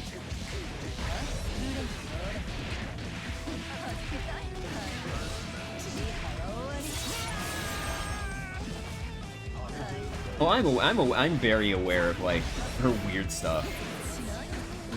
Listen, I'm gonna tell it to you right now, if you say Skibbity Toilet again, if anybody says Skibbity Toilet in my chat, I'm going to time them out for like 10 minutes. I don't know what Skibbity Toilet is, and I don't care to find out. Alright, BT saving me from this line of thought by evening up the score 1-1. Like, if you have a sword and you try posting it in my chat, I will take it away. Just so I can time you out. And I'll give you your sword back, but...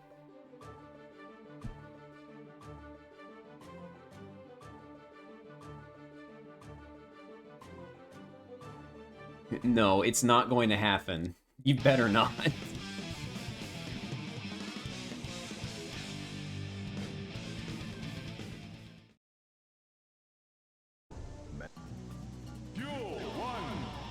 Alright, it's 1-1. I'm desperately trying to move away from what the chat is saying.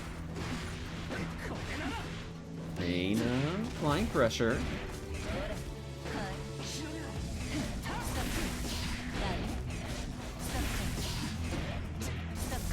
Ooh. We're seeing a lot of jumping here. I wonder if maybe some inputs are going just a little too crazy versus what they want to be.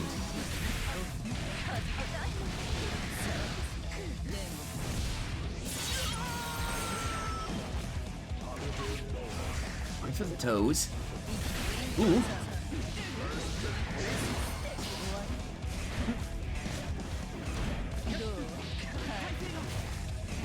Ooh.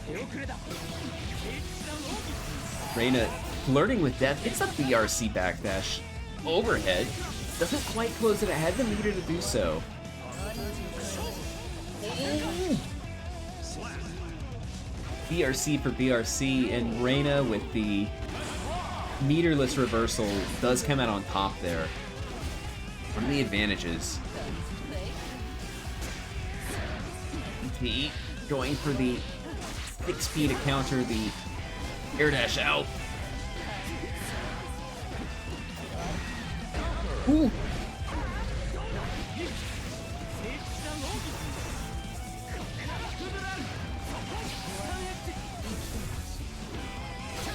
Having a little trouble getting a word in edgewise, the way things are moving. Ooh. Getting in. BT. Down in resources, Reyna can definitely make things happen here. And it's gonna be real spooky. One touch could be death here, especially BT. On the verge of getting burst backs, spends it on Wild Assault. It's a really dicey decision.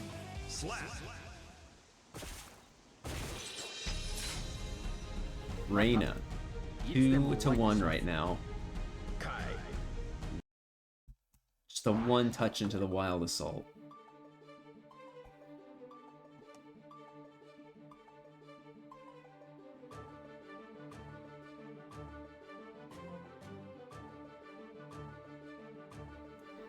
I've never really been able to notice like little things like that, so I'll just nod my head and, you know.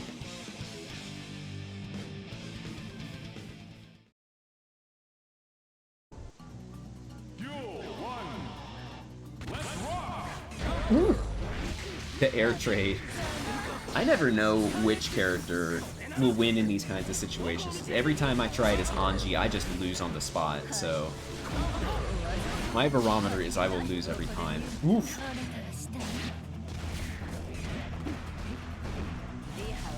Just dashing under the chemical love. Very nice.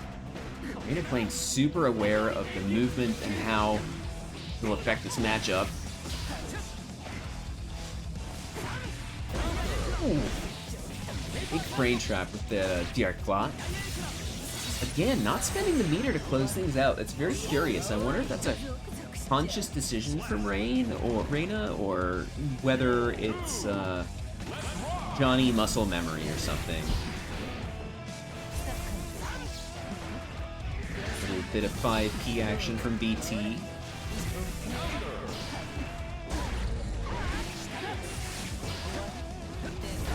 Ooh, there's the 6P. Pushed too far out. Reyna not really able to get the biggest conversion off that 6H. Oh my gosh, it's keeping it really simple, not really big committal from Reyna, and I really appreciate that. Just these little 5Ps and 5Ks. these far slashes from downtown that BT can't really do anything against. There we go, a little bit of explosive movement from BT, going for the likes of MLA and the Fortissimo for plus frames, but Reyna, so solid, so clean. This is the portion of the stream where we move into the so-called ASMR segment, where I get in real close to the mic and talk quietly while patiently waiting for the connection to settle out. It's time. Connection's been lost. We just head back into the game. And we're ready to move things along now. Okay. Oh, the connection was bad? I see. See, this is the kind of thing this is part of why I was asking if it's the stage or not, because someone I trust was talking about how they don't like that stage for the likes of online play.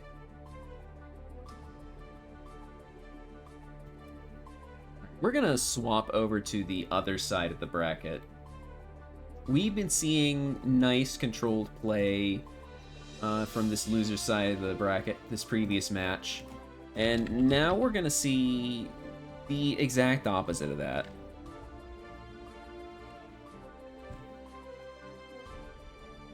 In winners finals.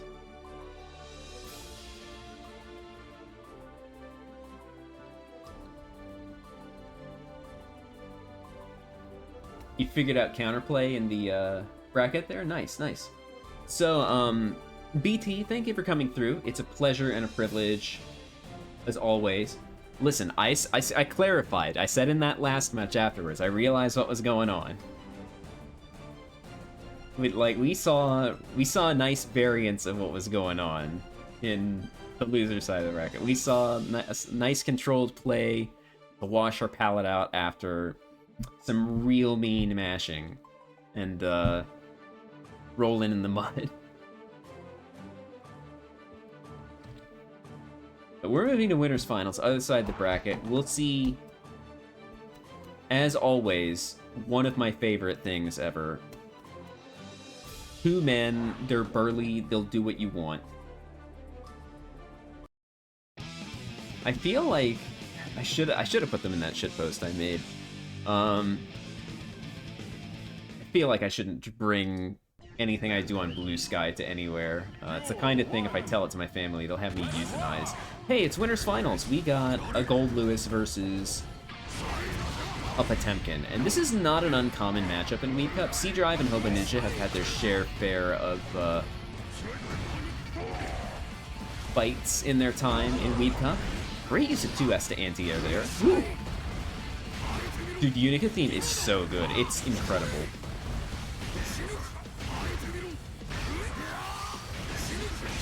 Like, I know, like, Daisuke has been, like, going full progressive metal for Drive's soundtrack, it feels like. Just going for all kinds of different unique sounds, and Unica's has one of the most fun compositions to listen to. Yeah, I really wonder what's going to happen with Lucy's theme. I feel like we're going to get maybe some auto-tuning in the lyrics, kind of like Chaos's theme. I wonder if we'll even get a lyrical theme. That would be cool. I feel like it wouldn't quite fit Strive's vibe. Though, let's be honest, there's a lot of musical choices that don't fit Strive's vibe. Like Vikin's theme having such a long intro. I've said it before that... Oh my gosh, that's a situation. Hobo Ninja, no stranger to using health as a resource. I gotta take a break from talking about what's happening in chat to show. Commentate on the screen at some point. It is very good, and I do think it'd be cool to get some cyberpunk theme. Oh, Vikin's theme. Yeah, it does have the really, really long intro, and it's for reasons...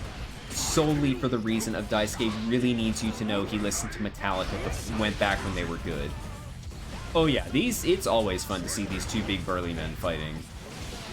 What a far slash. Not quite.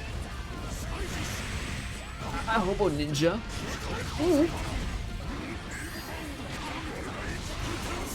Bursting at a time to not deal with the Garuda impact. Oh my gosh, Hobo Ninja has made some really fun decisions here.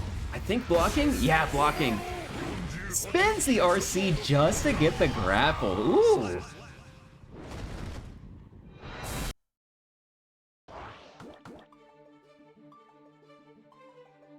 See, here's the theme. I think Unica having an arrangement of the Dual Rulers opening theme, that could have meant like you have to pay some manner of rights or whatever to the composers, the band that performed the song, the writers, and what have you. I know there was something similar to that with Persona 4 Arena. I won't expound on that, not here, maybe in tournament chat later. But we're moving into match 2 of Winners Finals. Hobo Ninja has really good technical play and knows how to spend health as a resource really, really well. If you watched Frosty's this year, you saw Hobo Ninja, after a Faust put a bomb out, just hit jab and kept Faust in hit stun while he was hitting jab, sacrificing his life so the bomb would hit Faust. So, but he's got great situational awareness, good technical play. And good reactions too. Hobo Ninja has very good anti-airs as well, and I feel like he plays a little too controlled sometimes. And that's not like to knock him or anything like that. I feel like when the match starts to get really scrambly, Hobo Ninja, the technical play suffers a little bit for that. And that's not just a Hobo Ninja thing, that's an anyone thing. If you're under a lot of pressure, you're gonna get frustrated and have to deal with nerves as well as the audacity of what's happening to you. Sometimes the opponent just puts things on the screen and you have to look at it. It can be very frustrating.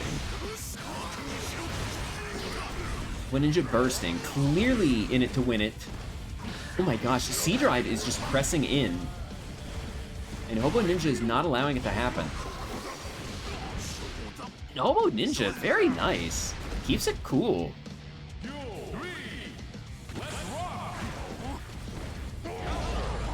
Great use of these 5Hs to poke from downtown too, and I like this these jump resets. Ooh.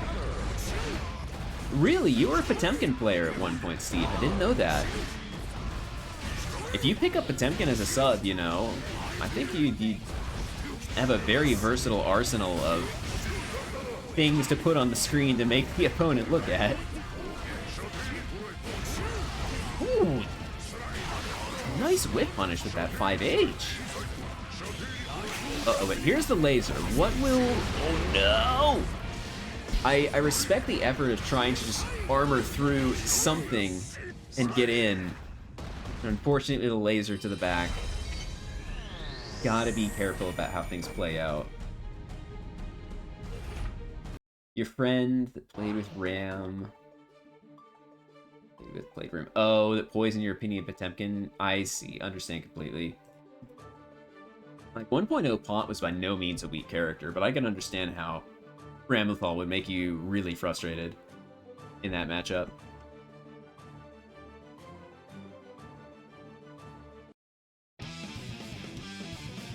Especially 1.0 Ram? Oof. It's always very interesting to see how...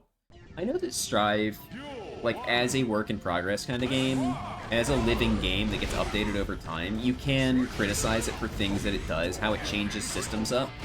But I do think it's very interesting to see how things are changing, how the devs are kind of figuring out the changes made to the system versus the previous games do make it a different game. It is very interesting to see it as a living, breathing thing changing in front of us. What's not living and breathing is maybe C-Drive in a few minutes here. Ooh, the same side mix-up. You remember when Potemkin could use Gigantor as a reversal?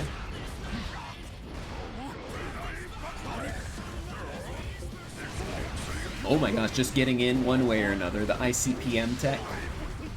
Root of pressure. Gets the PB.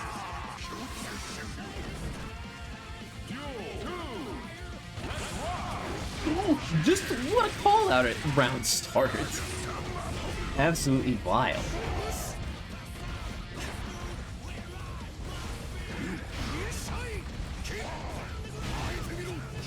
Goes for the flick, very nice. Hobo Ninja aware of the options. Not quite able to get the grab going. Drive aware of what can happen. Ooh. Not quite getting the pickup, but an OTG, yeah, C-Drive has the meter on deck, so expect the laser. Fighting back. Woo. Hobo Ninja, 2-1 now.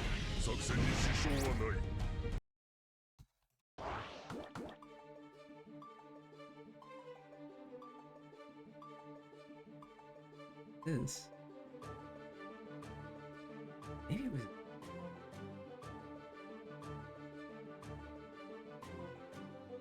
Okay. C-Drive. Sticking with Gold Loose. We know that C-Drive has a bedman to fall back on if they so choose, but in this matchup, maybe not so likely.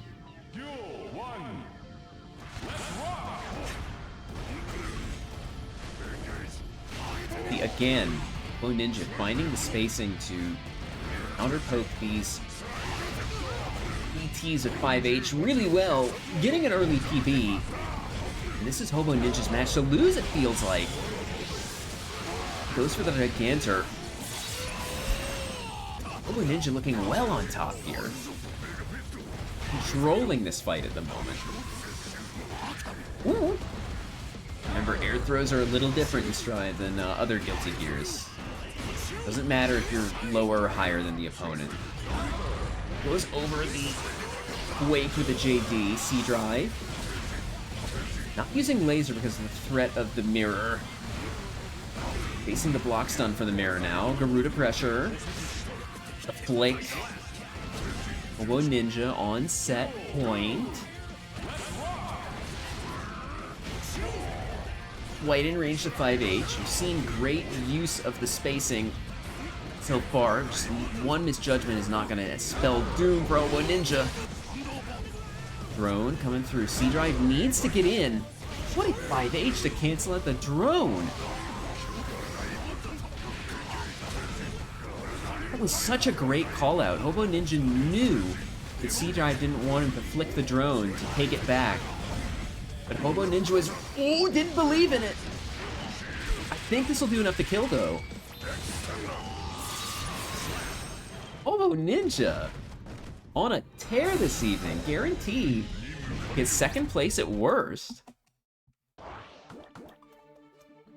Hobo Ninja.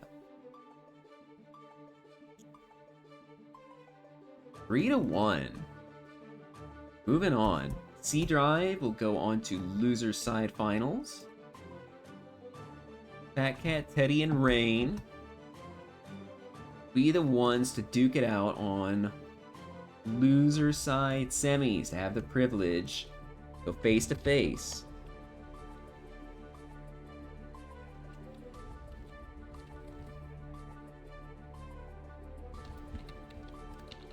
All right, Teddy, let's dance. Ooh, they're looking forward to it down there. At least Reyna is. Ah.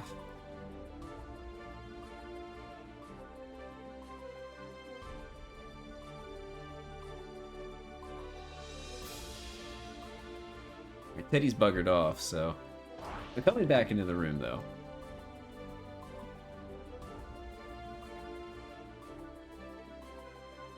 Help.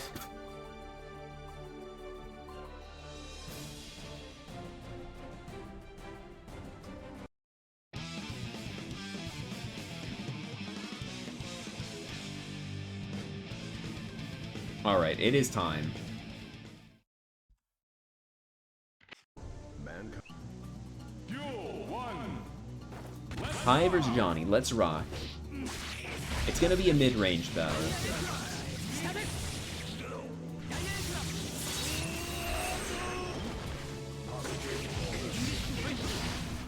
Eddie will be able to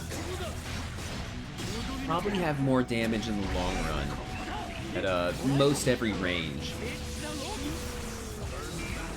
Reyna, look at the numbers. Kai has a little less range and a little less speed. A little less health even. Actually a fair bit less health even. Johnny can get fairly strong confirms basically anywhere on screen. Kai really needs resources or shock state or something. We do that. Good 6p to challenge the /round start. Gotta be very careful about doing that though. Johnny can 2S and blow you up. It's good to see Rain establishing options early. Maybe it's these projectiles that'll... No, wait. Remember, Johnny got that buff that allows Misfire to clash with projectiles. We'll have to see. Yeah, Teddy is just really taking great advantage of this range to bully Reyna. Now that Reyna's used to blocking, establishing this movement.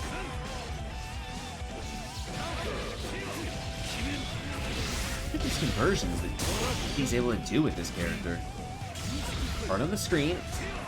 Big explosion.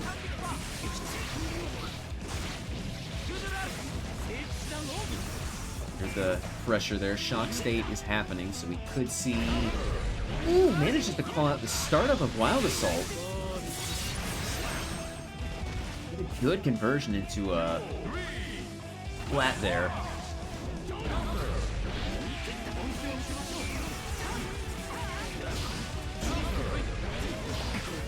Excuse me, I think I missed something here.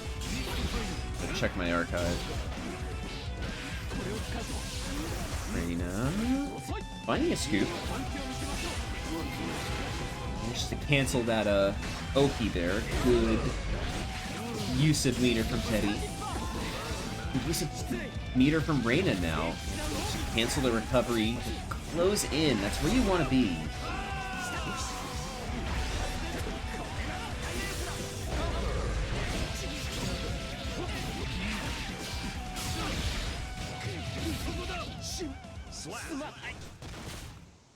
Eddie.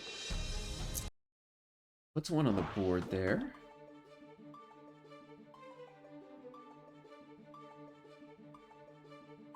I believe it's a 2-1 situation.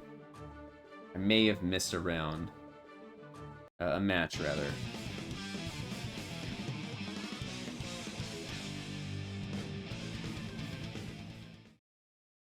If I did, please let me know.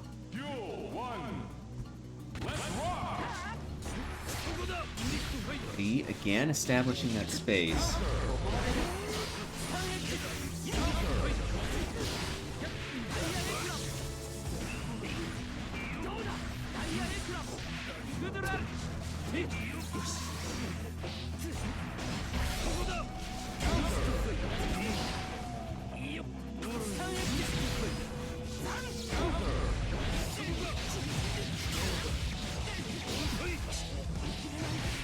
Poking out though. Teddy. Not one to let the opportunity escape. Grabs that wall break.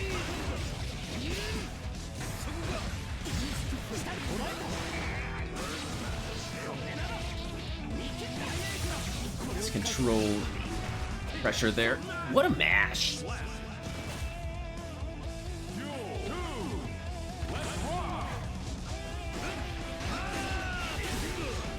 Teddy.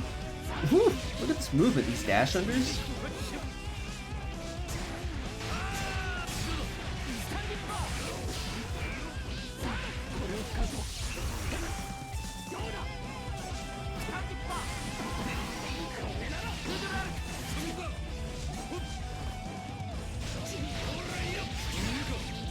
really is Teddy looking to close things up.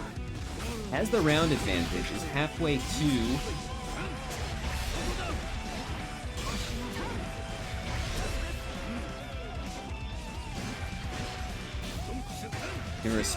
mistake to respect pressure when Teddy has no more health to gamble with. You know, it is what it is. This is a dangerous situation to be in with a card there.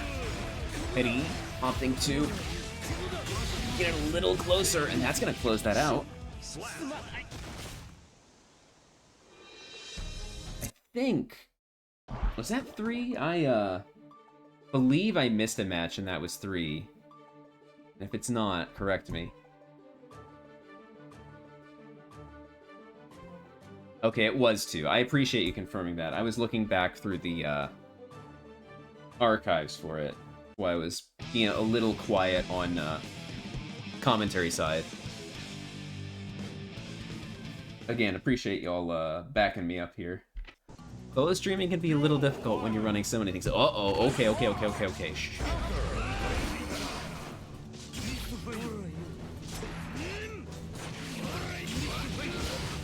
It is Rain on Johnny. This is her main chicken. Reyna, put yourself in the corner with no burst, no resources. It's a bit spooky, but can punish these misfinders. I'm sure it's gonna be a nice situation for Johnny to be in with the 9-frame mid-range punish tool that is the far slash there.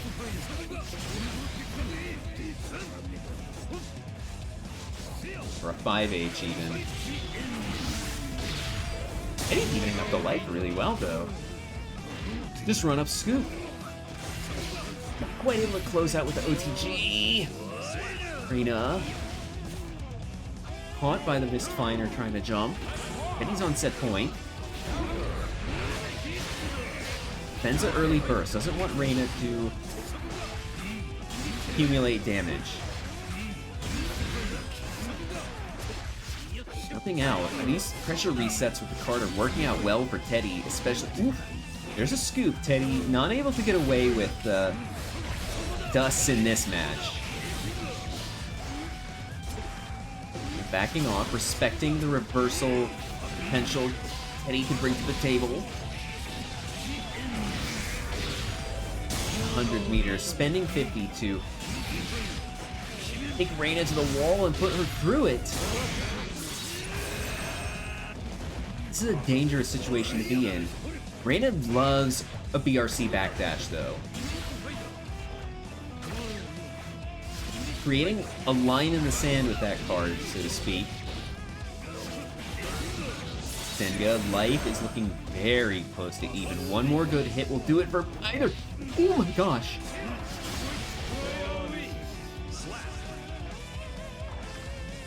You know, it's that kind of situation at the end of round 2, so... Senga at round start, it's a grip of damage to take. Just under 50% of her life left. Rain has the corner now. Teddy has 100 meter. Make big explosive things happen. Not opting to finish, but has the dust to close things out. Reyna, not enough burst. Fatcatteddy. 3-0. Moving on. Face C drive in losers finals for the right to play Hobo Ninja. Number 1 seed out for the evening. Eddie moving on.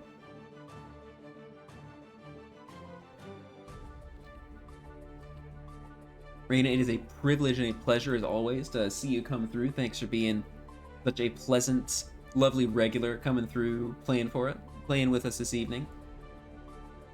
It is sad to see you go, but you know, as always next week, and we'll look forward to seeing you at that time if you are available. It's C Drive. It's Fatcatteddy. It's losers finals in WeebCup. Duel 1. Let's rock. Teddy establishing that range with Johnny early. I said earlier, Gold Lewis is not a character who has stubby moves, but they do kind of take a second, and against these flick cuts from hello? We good? Everything good, gamers? Tuesday, innit?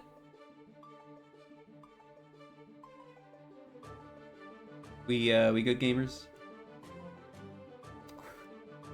Hey.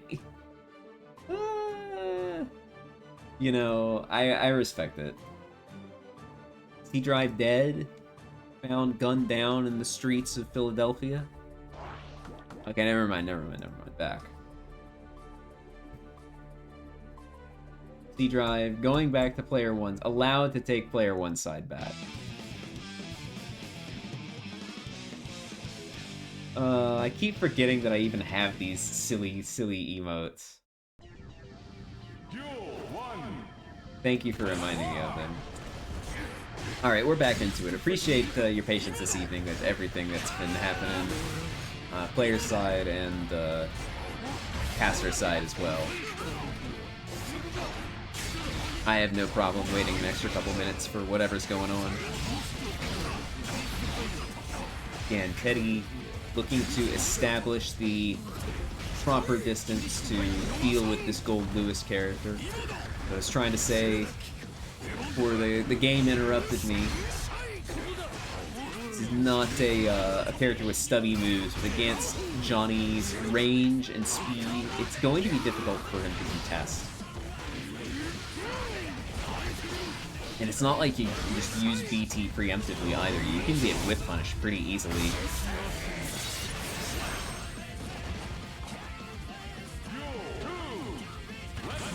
With the early lead, White Wild Assault to start things off.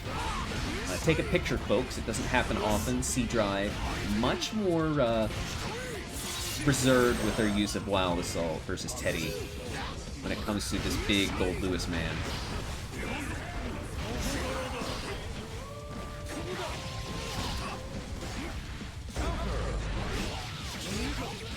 He has a chance to make up lost ground here with the card. And the J.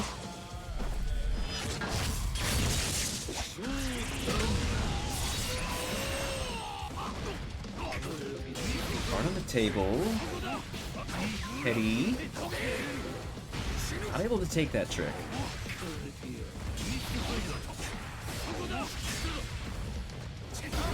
Ooh.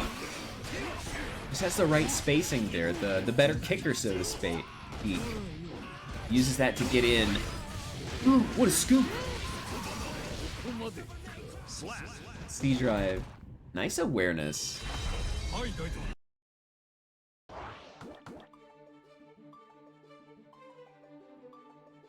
Turn that into a victory.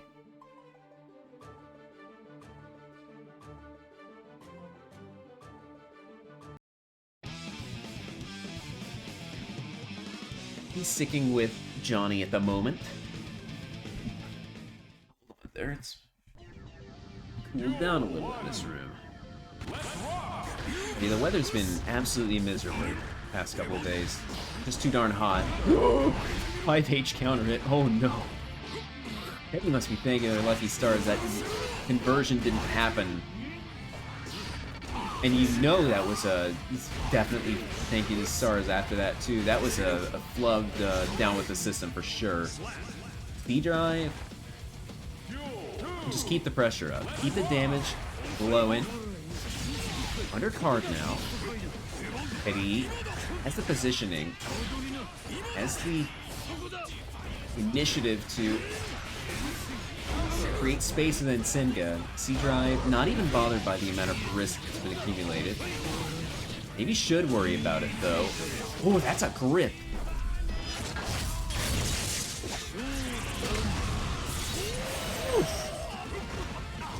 C Drive suddenly on the back foot.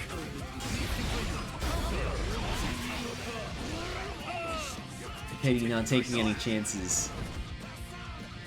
Spending meter, I'm not quite sure why. Wasn't even necessary. There's the White Wild Assault from C-Drive again. Catching the backdash there. Remember, Goldlewis' offense is fundamentally flawed. Drops the laser, and this is a dicey situation to be in. The card didn't hit in time. What a trade. Like, I guess you can't even call it a trade. What an interaction. C-Drive. Gamble with that laser at that point in time. 2-0. Yeah, you did do the wrong one. Like you're saying, if you'd shot the J, it probably would have connected in time. And them cinematic supers, you know.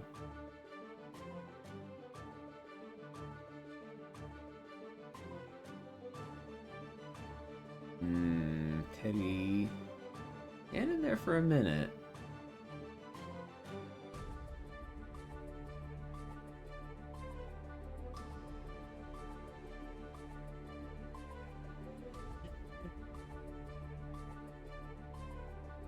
Oh man, do you see what I have to put up here in chat?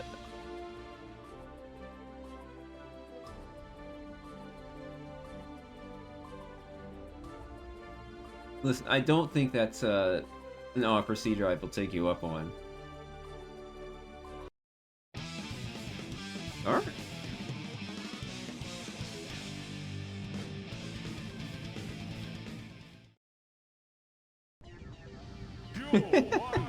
Very quick. Oh my gosh.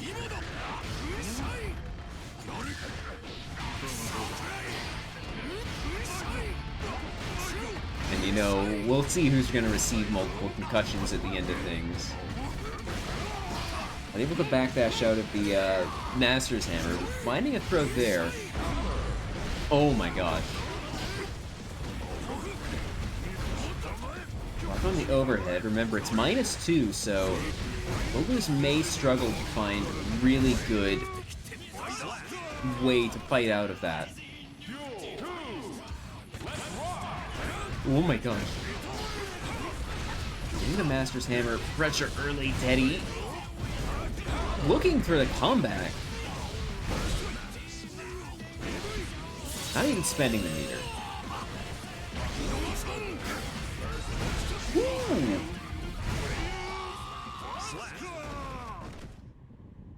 Okay. Teddy's through playing games. Teddy wants to give Hobo Ninja multiple concussions.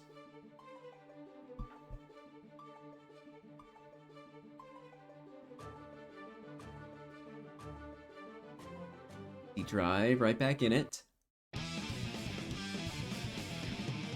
Definitely not looking to play Bedman in this matchup.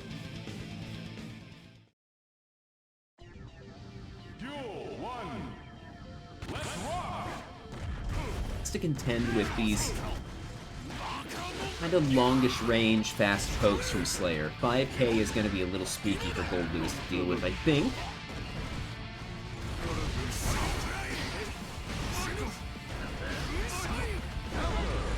Finds a close slash counter hit, forces the burst. A dash cancel? Surely something didn't come out in time. This is Teddy's game now. Has the damage, has the meter.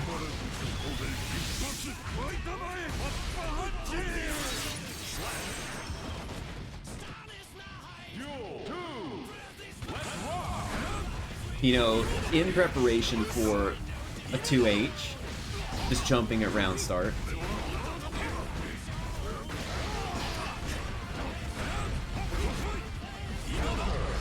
JD, that's what you gotta do, is you gotta jump and put these big active hitboxes in the way of the likes of Mappa Hunch. You gotta force something like It's Late if you want Slayer to approach like that.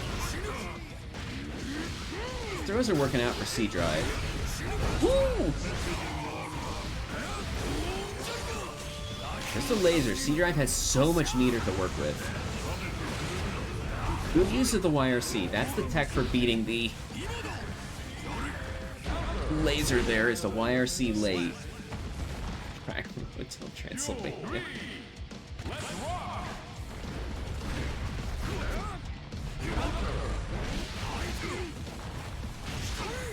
Okay, now C-Drive. C-Drive, now they're on set point, is fighting back. Wants the damage, and the damage is coming.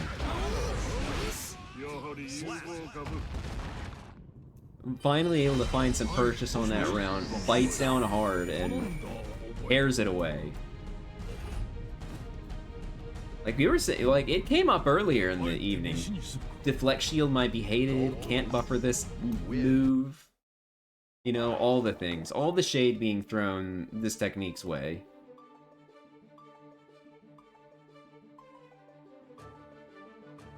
It's C-Drive with the 3-1.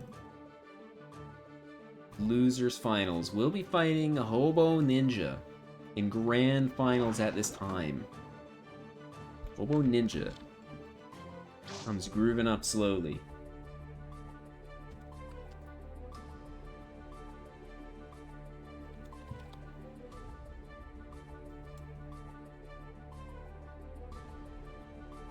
Alright, it's time. Grand finals, once again. 2 men, they're burly, they'll do what you want.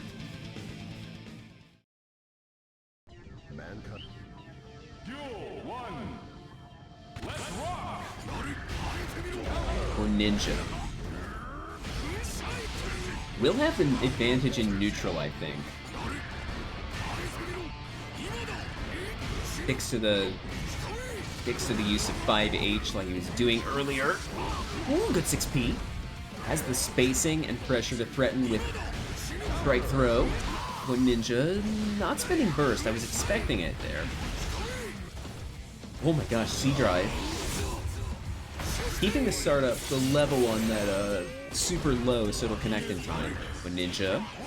See, there's that 5P. I mentioned earlier, Hobo Ninja has very good anti-airs. Root of pressure. C-Drive has to be very careful of the laser here. Yeah.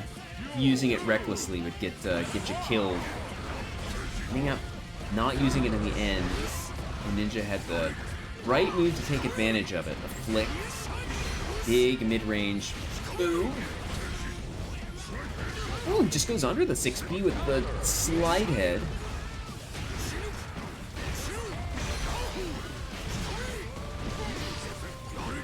This OTG resets from C-Drive to continue the BT pressure. Spends the burst. Hobo Ninja with the meter. Ooh, the JD. The D stands for Dumpy. Garuda pressure.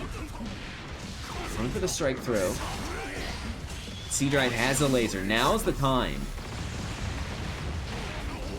Ooh.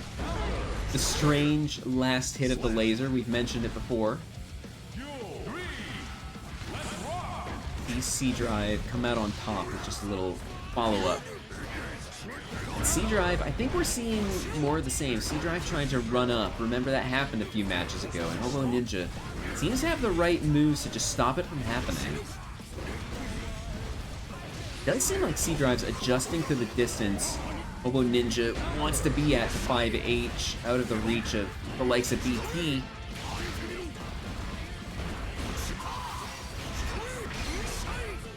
Bending the meter. Oh, just powering through the armor. It's a close slash. Ooh. Bar slash active enough to catch C-Drive. Going back. The JD beat out the heat knuckle. B-Drive. Oh, sees the deflect.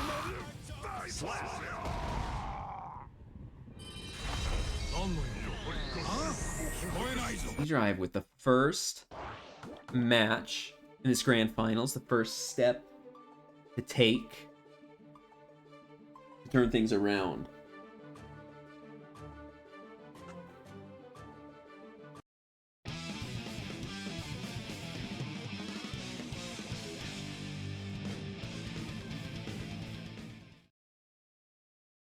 Definitely need me a little sippy of water. Light head.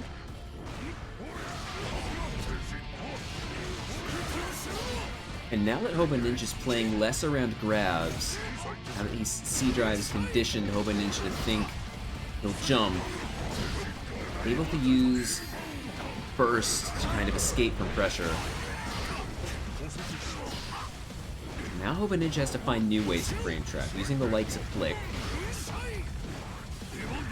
I think C-Drive wants to find a situation to laser. No, just wants to keep the pressure, maybe close out with a super. C-Drive has the meter to make it happen. Or, again, not able to get the input for the super. Ooh!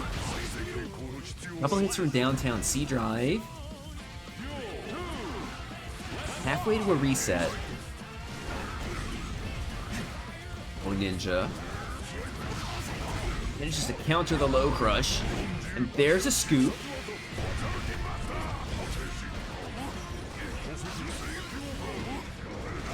Baruta pressure now, able to pick up.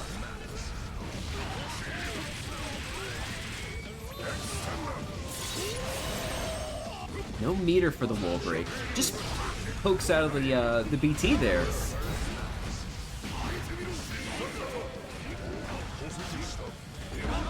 And C-Drive just blocking it out, not afraid.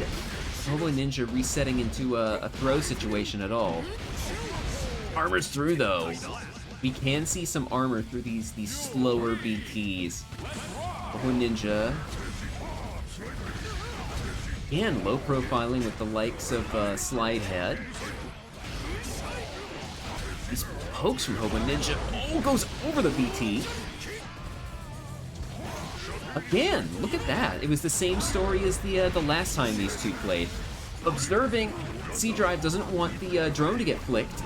Just uses 5H to stop it. And C-Drive tries to follow up. What an air throw. Hobo Ninja on top here. It's this game to lose. Just goes for the dust. That definitely feels like an adjustment to that chain into dust. Because C-Drive's just blocking things out. Hobo Ninja seems reluctant to throw, so a little dust here and there may make C-Drive hesitate to do that and be Hobo Ninja's key to victory.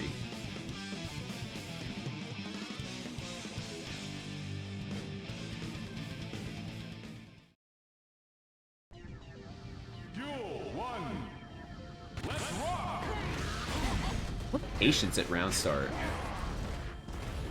I feel like that 5K was meant to call out the likes of a 5... Ooh, a 2P. It's the Heat Knuckle call out. Hobo Ninja not even trying to aggress. Maybe trying to not get bursted out so early. They're going to be the ones spending burst.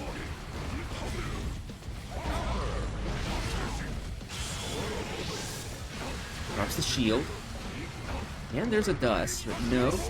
There it is. Great use of spacing. C-Drive had the meter. They weren't saving up for laser at all. They were saving to beat armor.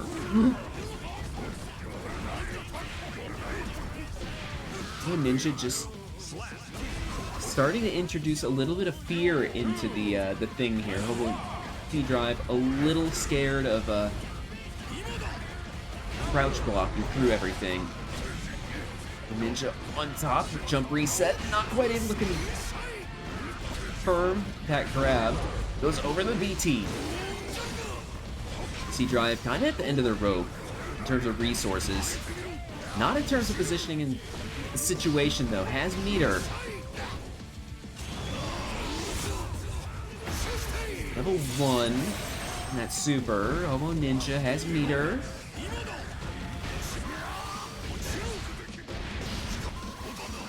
Good use of the RC there. I think it would have been the situation where Hobo Ninja could have Potemkin Buster. Manages to call out the Mega Fist back with a JD.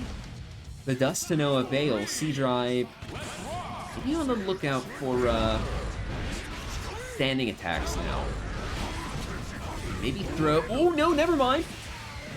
Let's say maybe throw might not be the strongest option.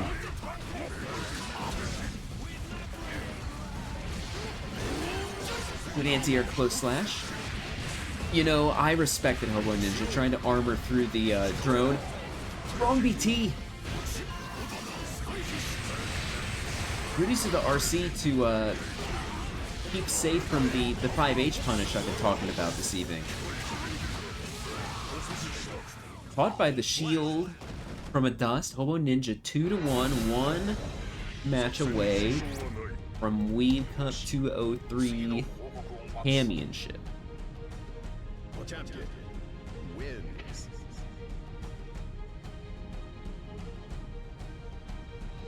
Ninja. On the verge of a WeebCup victory. I can't remember off the top of my head if they've ever had a top 1 finish before. I know I can't be biased in these kinds of things, but it would be swell to see a new face in top 1 if it has indeed not happened before.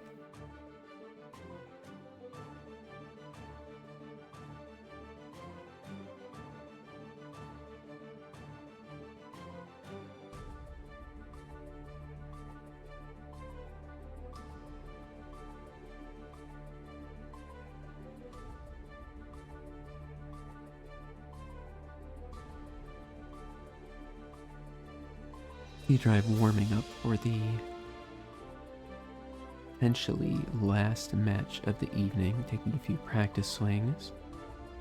Dare not interrupt them while they get their proper form, proper warm-up ready.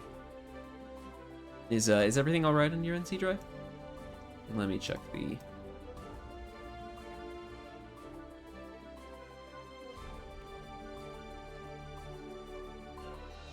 Everything good, fellas?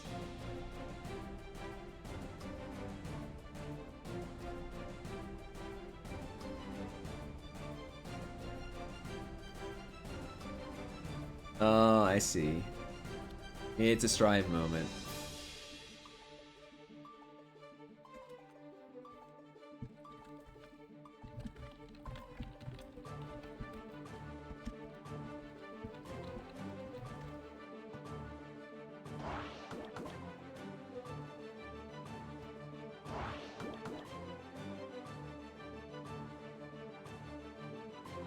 Okay. We're back.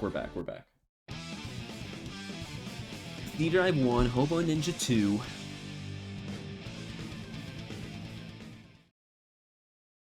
Mankind knew that We move into match 4 of this grand final set. Hobo Ninja First Blood with the 5P. First, Hobo Ninja early.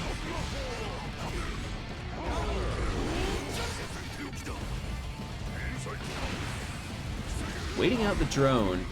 C-Drive. Oh! Potemkin Buster RC and Potemkin Buster is the classic. Hobo Ninja scouting out a reversal.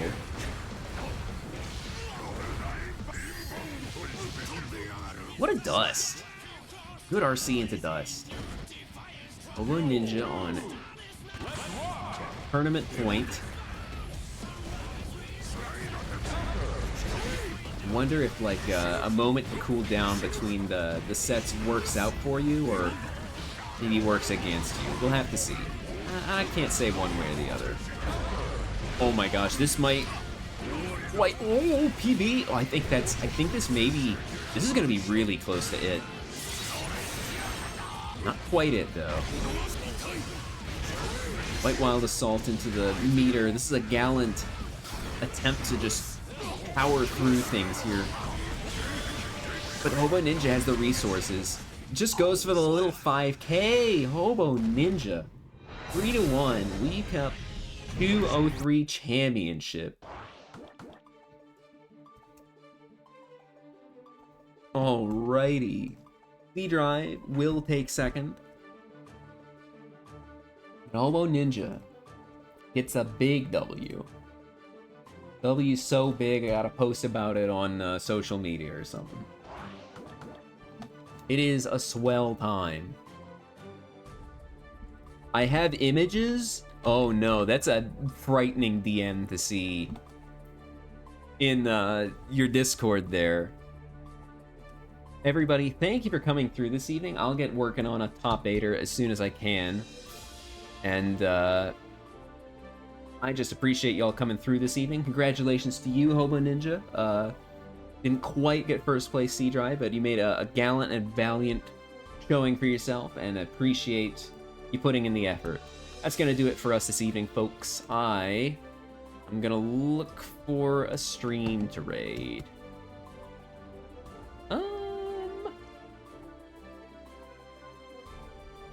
Hime-sama's playing Unicorn Overlord. Open bracket or bracket about nothing. I usually send you over for the beginner brackets.